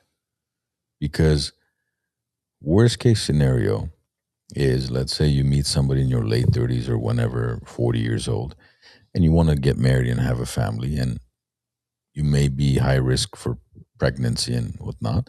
At least you have your eggs frozen where you can do it via a surrogate, and you have options to still become a mother, a biological mother, because a surrogate doesn't really change anything. You're still biologically the mother, essentially. So that would be my first and foremost suggestion. But yeah, society has changed because they took women out of the household, the moms out of the household. Now you have a dual income, which means now you have two people paying taxes. And everything has changed. Before, 20 years ago, you used to look at resumes. There was 5, 8, 10, 12 year employment lengths. Now you look at resumes, it's like 6 months, 4 months, 1 year, 12 months, 14 months. Everybody's like, oh, I'm going to go change. I'm going to change this. I'm going to change that. Everything. Relationships are the same thing.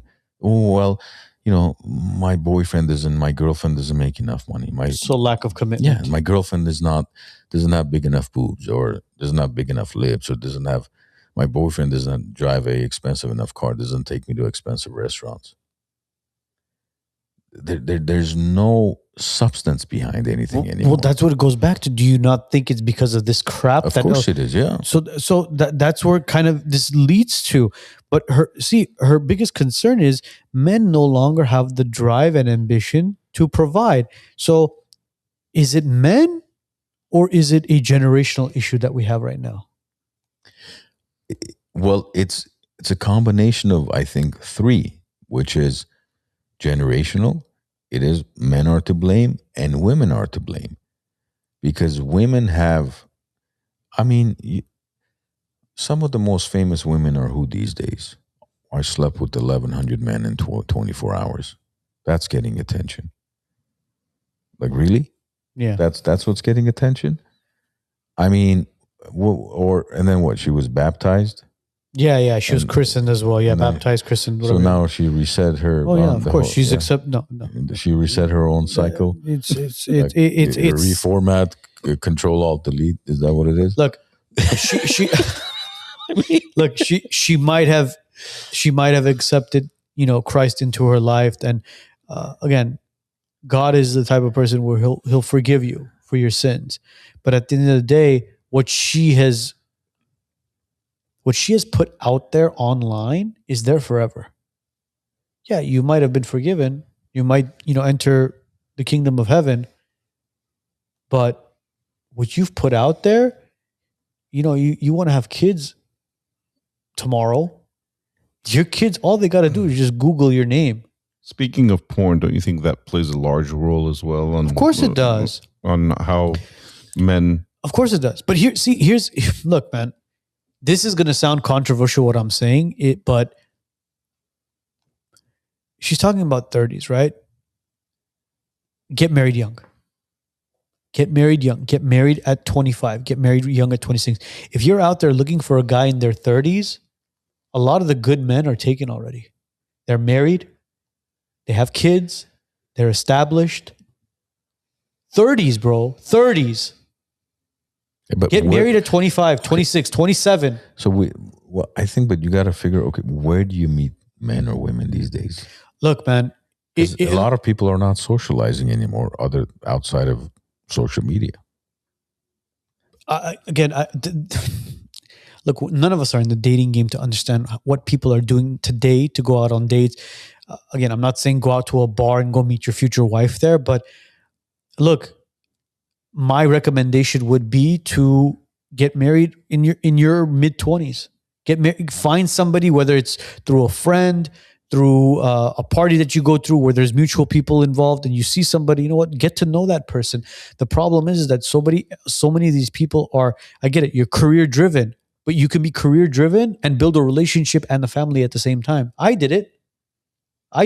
My wife was still in school. I was working. I was basically at the age of, I got married at 20. Well, I was 26. My wife was 25, but I wasn't making a large amount of money. My wife was still in school, but we made it work and we grew together. Yeah, we had problems. Everybody has problems, but you can't turn around and say, you know what? We fought this day. Fuck it. I'm not going to be with you anymore. And you're not good enough for me. No, you grow together. You build that family, that relationship, and you become better people together. That's the thing that I think a lot of people are missing, is understanding that, listen, life is not all sunshine and rainbows. As I mentioned, you're going to have those storms. You're going to have those hurricanes, but get through it together, build each other, and help each other become better people. But that's the thing. I think they're having a difficulty these days, because if you're a reasonably attractive woman on social media, you're getting hit up on, 15 times a day, from inappropriate pictures to maybe pleasant invitations to whatever, and everything in between. And guys, they'll like, I'll just swipe right 2,000 times a day until one of them strikes, and I'll go out and I'll get laid. Do you think a woman, an attractive woman in her mid-30s is normal? Being single. Sorry, let me rephrase that. Do you think a single mid-30s attractive woman is normal? It's not necessarily that she's not normal. I just think she's made the wrong decisions as far as some of the men she may have met earlier. It's not normal. If you're attractive, you're in your mid to late 30s, and you're still single as a female, that's a problem. Yeah, but you can't just categorize them like that. Yes, you can, bro. That's a problem. You've made this could come from personality. It could come from decisions that are made, but it's a problem. It's usually decisions they've made because they were either career driven, focused on one thing, and like, oh, I'm not accepting anything else. And I've experienced this myself, where over the years, it's like somebody will tell me, hey, you're mutual friends with so-and-so. Can you ask her if she's open to, and I'm like, yeah, sure, I'll message her for you. And then they'll, right now I'm focused on what? You're fucking 38 years old. What are you focused on? I'm focused on what? Like, bro, you don't have 20 minutes a day or... Here's from a real life experience. As you guys know, Elle's, she's a registered nurse. She is? February. Congratulations. For 10 years now. But look, 10 years. Real estate. Yeah. For 10 years, her and I have tag teamed as far as raising kids, building a family. In February, she's starting her NP. Have you ever cheated on her? No. Her nurse practitioner. This year? No. Maybe in the next year or two. But look. Have you talked to our Narc? Oh, jeez. as Narc brought it up to you. But look, in all seriousness, this February, my wife, 2 kids, married, is starting her nurse practitioner. And who's there to support her is me. She could say, this guy. This guy. Who put this thing together? Me. That's who. Who do I trust? Me. That's who. Anyways, look. She's starting her school again at the age of 38 years old. She's starting school again. So should she be looking at, oh, no, you know what, Arno, I think we need to take a break. You could take the kids and maybe move into your parents' house. I'll enjoy this home and I need my space and I got to no. Yeah, but that's different, Arno. It's not. You already have an established family. What about prior to that, Arno? What about prior to that? It's a lot easier for a single woman to be like, I'm focusing on my FNP program. I don't want to date right now versus when you have 2 kids, you're not going to say, okay, we're breaking up for 18 months until I get my CPA license. You know what? If I, as a man, saw a woman who was career driven and was like, you know what, I'm going for my RN license, or I'm going for I just finished my RN. I've been working in this field and I want to go get my NP. I'm like, holy shit, bro, this girl's established. I would love to support her. I would love to be her backbone as well. I'm not disagreeing with you, but the family comparison is different, of course. So now I'm saying it as a perspective as to I'm a single guy. I see a woman who's successful. Shit, bro, dude, let's be Bonnie and Clyde. Let's go to the freaking moon together. Yes. But you're saying right now, my wife's not going to tell me, I'm leaving you for 18 months to go to my MP program. That, of course, nobody does that. That was just me being, you're being cute, cute and stupid. Yes, okay, babe, I love you. But yes, but actually, Saturday we had people over and we were having this discussion where one of Ani's friends was talking about her sisters, like, she met a guy right around the time where she was supposed to take her state exam, and she was like, "No, I'm too busy trying to take the state exam.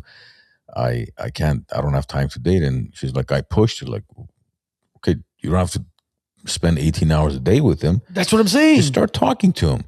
And now they have a beautiful family together. See, if she wasn't pushed by her sister, she would maybe still be single. Or see, that's where I was going with this. I was going with you. Yeah, I was going to the point where, look, if somebody is going through school or hardship or something is going on in their life, and if you're truly attracted to this person's personality, I'm not talking about just physically, like you look at them, oh God, damn, she's hot. No, if you truly are attracted to this person's personality, you see the family dynamic, you see what type of when would they see it? They don't even give an opportunity. That's the issue.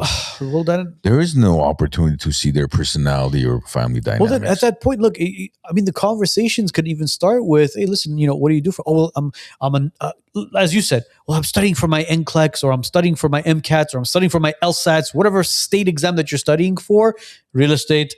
And you say, hey, listen, well, what can I do to help? Is there anything that I can do to help? Maybe help you do a crash course, some flashcards, some studying. Again, this is me with the mind of a 20-something-year-old trying to go back to, okay, what were we doing at that time? Because look, a lot of the younger kids who, when we went to college with, the people that started dating each other, they would help each other study.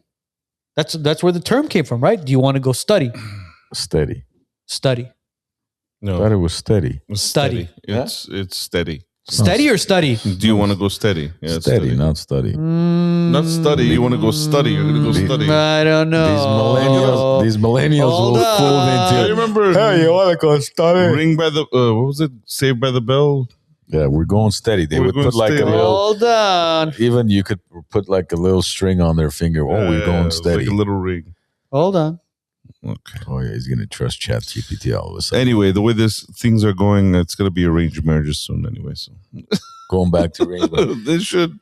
I mean, no, it is study. It's not study. It's steady, bro. It's going steady. All right, people in the comments. Yeah, we're going study together. Study. What did you ask? ChatGPT? Yeah. It's study. Again, ChatGPT might be wrong. Yeah, because on the bottom it says it's not always right. Well, then it is what it is. But again, I think there should. I'm going to go back to my original advice.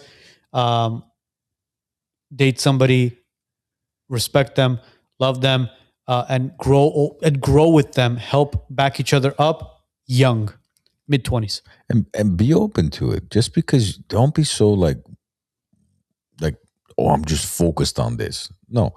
Could you walk and chew at the same time, or are you just focused on walking or chewing? If you start chewing, do you stop breathing? Okay, go after your studies and whatever career, but be open to meeting somebody. Don't, I'm just focused on getting that promotion right now. I have no time to go out with anybody. Well, by the time you have time to go out with anybody, nobody's going to be interested in you. Don't waste time. Don't waste your life away, because just be open. Put out the energy. Be open to it. And you'll meet somebody, and go outside of your phone. Go to events, go to maybe a church or somewhere where you're going to meet people. Networking events. Yeah. Don't just sit at home and wonder why you're not meeting anybody. And if they have multiple pronouns, run. Oh, God. Right. One more? If you have it in you. I think the audience are loving it tonight. Huh? Do you guys like it? I think this is good kind of yay or nay. Yeah, seriously. If you guys like it, give a thumbs up at least. Subscribe if you haven't subscribed, but at least show us some love and show us some support. Let me answer Gigi. Gigi's saying not all women have the ability to have their eggs frozen. If you already have, look, Gigi, I understand that. And if you already have a low egg count and whatnot, you don't qualify. That means you're also going to have infertility issues, unfortunately. So, and same goes with men. A lot of men have low sperm count, testosterone count these days, even in their 20s. So I'm talking, this is a suggestion. It doesn't mean everybody's going to qualify for the procedure, but it is good to, or even look, even if you're going to have, if, God forbid you have some health issues in your younger days and they're going to give you certain medications, again, freeze it, whether it's your sperm or your eggs, because you never know how things can change long term. You at least have that in order for you, if you have any interest in having your own biological kids. Yeah. That's all. And again, this goes back to what she said, 20s and 30s, right? Start dating young. That's why grandparents had kids in their teens, because that's when you're most fertile, right after puberty. I'm not suggesting go out there have kids with 14, 15-year-olds. No. But that's what our grandparents did back then. And that's why they had 15 kids. Only 6 of them survived out of 15. Kind of like a, cheetah or... Yeah. But again, you don't have to have children right away either. Look, I didn't have kids until I was 30. I was 30. Well, you met at 17. Hopefully you didn't have 16. kids until 16? 16. Okay, so she was 16, I was 17. But look, we dated, and then I said you were 17. You're like, no, 16. No, we met at 16, but we started dating when I was 17. Did you guys go study? Yes. Yeah. With a U or an E? Date young. Date young. I'm curious where be fruitful. Do you want to talk about there's a divorce one. Which one was the divorce one? Let's do one more. Let's do one more, because there's a lot. There's a lot. Child custody and the divorce. Oh, geez. Hold on. Which one is that one? See, it says steady, going steady. I don't know where the hell you found ChatGPT. Yeah, ChatGPT is a bullshit modern. It says old-fashioned term from the mid-20th century for an exclusive, committed, romantic relationship. Right. Steady. Going steady. Well, that's what it said on ChatGPT. Anyways. ChatGPT. All right, what is this one? This is post-divorce child custody battle. Again, this is I hate talking about divorce. Okay, so post-divorce child custody battle with a narcissistic ex-husband with whom the children do not have a good relationship with. It is the hardest experience for a mother to try to protect her children while dealing with the rigid laws that don't favor kids until it's too late. Look, living in California, mothers and children are more protected in this state than any other state, in my opinion.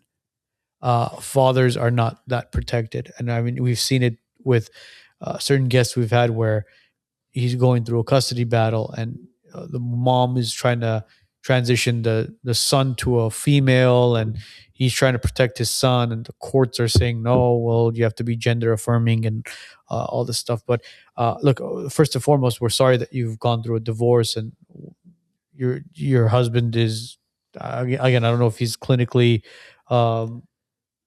narcissist or whatever. Again, that word is thrown around very, very lightly nowadays. I mean, we had a family therapist. It was Natalie, right? Natalie was our family therapist who dealt with narcissists on our show. I forget her name, but yeah, I remember. Yeah, but she was on with us, and we talked about being narcissistic. And again, we don't know if your ex is or is not, but this is something where you need to protect your kids, yourself from harm. I don't know how many times your kids are seeing your ex-husband, if there is a custody battle going on, or if he does have any sort of partial custody or time visits, whatever it is. But if he's diagnosed as narcissistic, I don't even think the courts would allow him to see the kids. No, I don't think diagnosis really come up in a divorce unless there's a specific reason for it. Because just because you're getting a divorce, you don't go take a psychological exam to determine, are you a narcissist, are you male chauvinist, are you misogynist?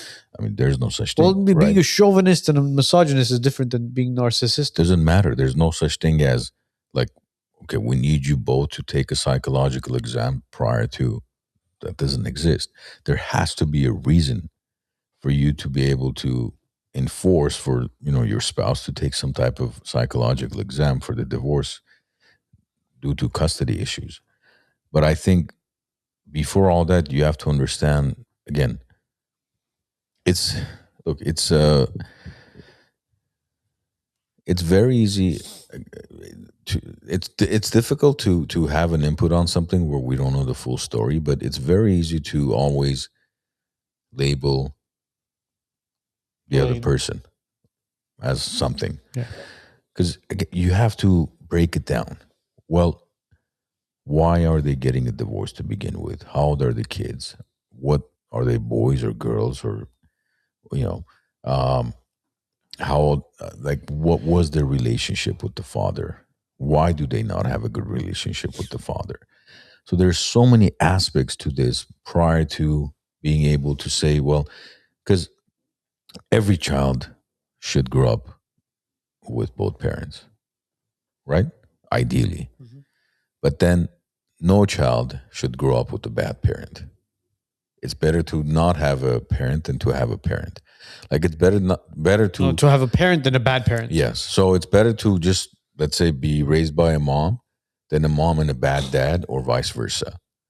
In my opinion. No, that's factual. Yeah. That's 100% factual. So that's why it's important to understand, why are you here to begin with? And forget the word narcissist. That's overused these days. I think it's more so about, why are you in this situation? Why did the kids not have, how long were you married? How long have you had the kids prior to you going through this divorce, and why they do not have a good relationship? Because it's in your favor and your kids' favor if they have a good relationship with their father. It's only going to help your cause, and it's going to help their upbringing. A lot of normal people go through divorces. They just don't make good. They're just not a good compatible husband and wife. But it doesn't mean you can't be great co-parents. You can be good friends and be co-parents for the well-being of your kids. So I think it's important to understand, why are you here to begin with, and then from that point on, it'd be easier to determine how to deal with the situation. I don't know. What do you guys think? No, I agree. I agree. I think the word narcissist is thrown around very lightly and loosely nowadays. At the end of the day, look, we don't know the full context of this story. We know that you're trying to protect your children from somebody who's either being harmful to themselves or the children or whatever it is. I mean, being narcissistic, you have to understand that's being very, very selfish, meaning they're priority.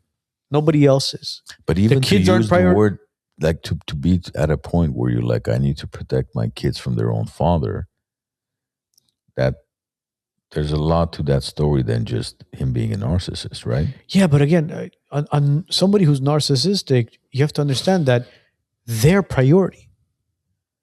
There is no children, wife, mother, father.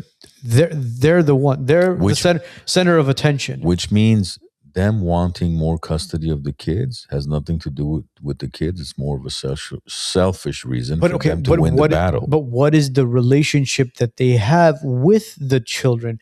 Like, for example, again, I don't know.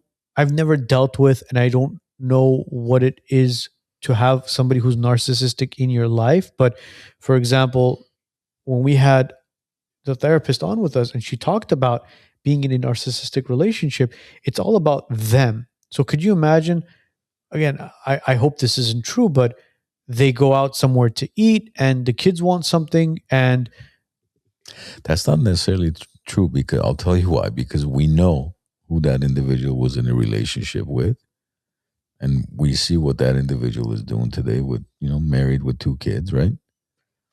Do you see anything narcissistic there? I don't know. I don't see it, but again, do you believe everything you see here? Okay, so my point is, somebody who's a narcissist would not fight for custody of their kids because they want to spend more time with their kids.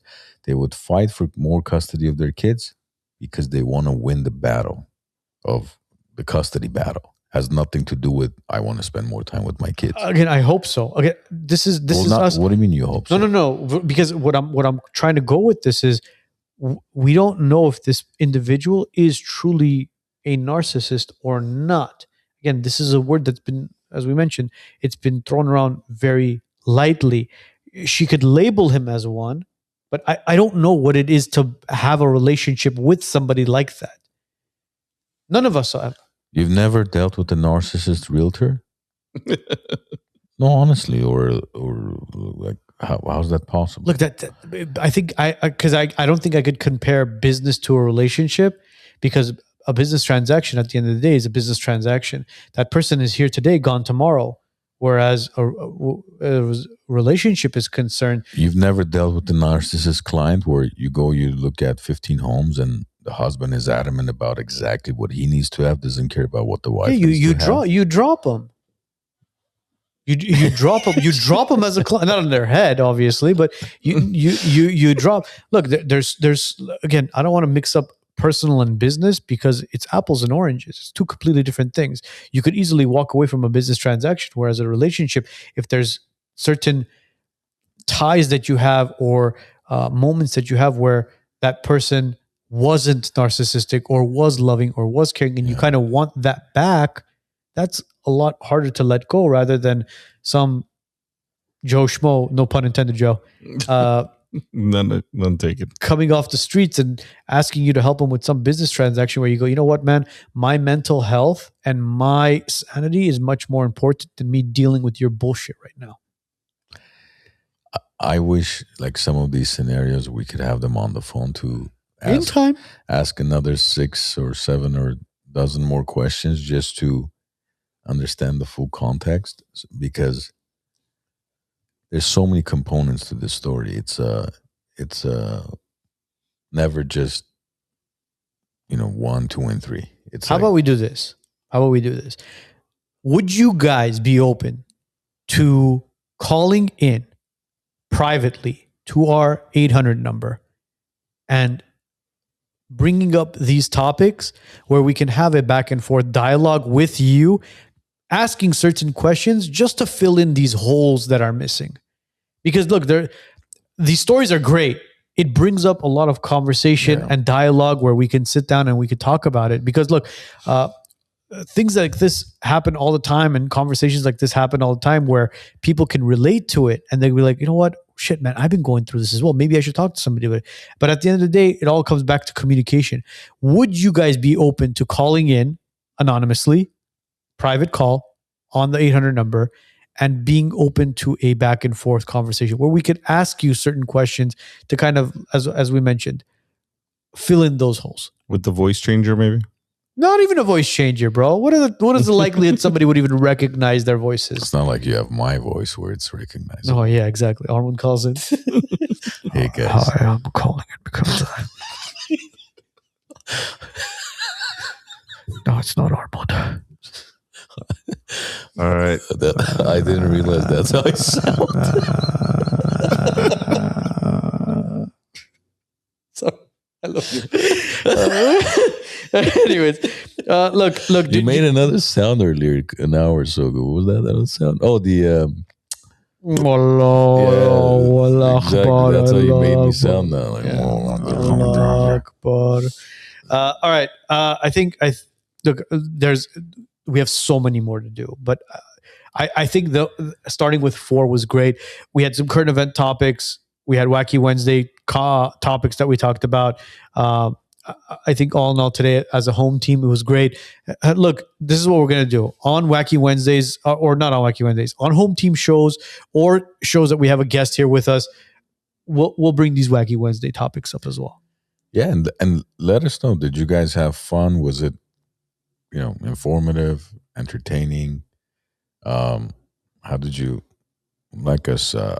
What's your input on the Wacky Wednesday post we put up, and also the fact that we discuss it during the home team shows? Yeah, and if you, again, as we mentioned, if you guys are open to calling in, even if the story isn't yours, I think we should even have people call in and give advice. Sure, they can, but it'd be fascinating if those individuals called so we can have an open dialogue and discussion where we can ask questions about, like, how old are the kids, how old is this, and how long have you had these issues? And I think that input would truly, and look, as we've mentioned before, the reason why we're doing this is because a lot of people are dealing with similar issues, whether it's financial, family, spiritual, just anything physical. And the more and more that we talk about it, and more people are gonna find resolution amongst themselves, and just by hearing these stories. And because one of the most important things in life is to realize you're not alone in whatever you're dealing with. As long as if you think I'm the only one dealing with this issue out of 8.5 billion people, then you're gonna have no reason to live.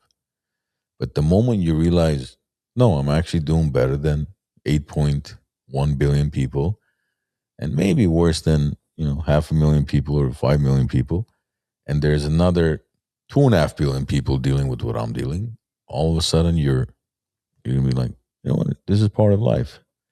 I'm gonna succumb to this. And the fact that you're struggling shows that you care.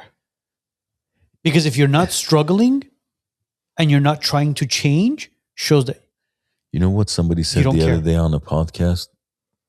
I think it was Tony Robbins. He's like, the only people who don't have a problem in their life? The people that don't care. The people at the cemetery. Ooh. That's deep. That's a good but one. I always say, if you're not struggling, that means you don't care. If you're struggling and you're saying, shit, bro, I don't like what I'm going through. I need to do this. I need to do that. I need to get out of this. That means you care. Am I wrong? Well, when you because say if you struggle, don't care, but if something is taking place in your life and you go, screw it. Why should I care? Actually, this was the full quote. He said, the only people in life who don't have problems are in cemeteries. So if you don't have any problems, you better pray to God to give you some. Oh, jeez. That's deep, bro. That's a good one. That's deep. That's oof. That's harsh. That's harsh. Tony, we'd love to have you on the show. Absolutely. Absolutely. I've been following you for almost 30 years. Love to have you on. You owe me for the blisters. Anaheim. Firewatch. Didn't forget that.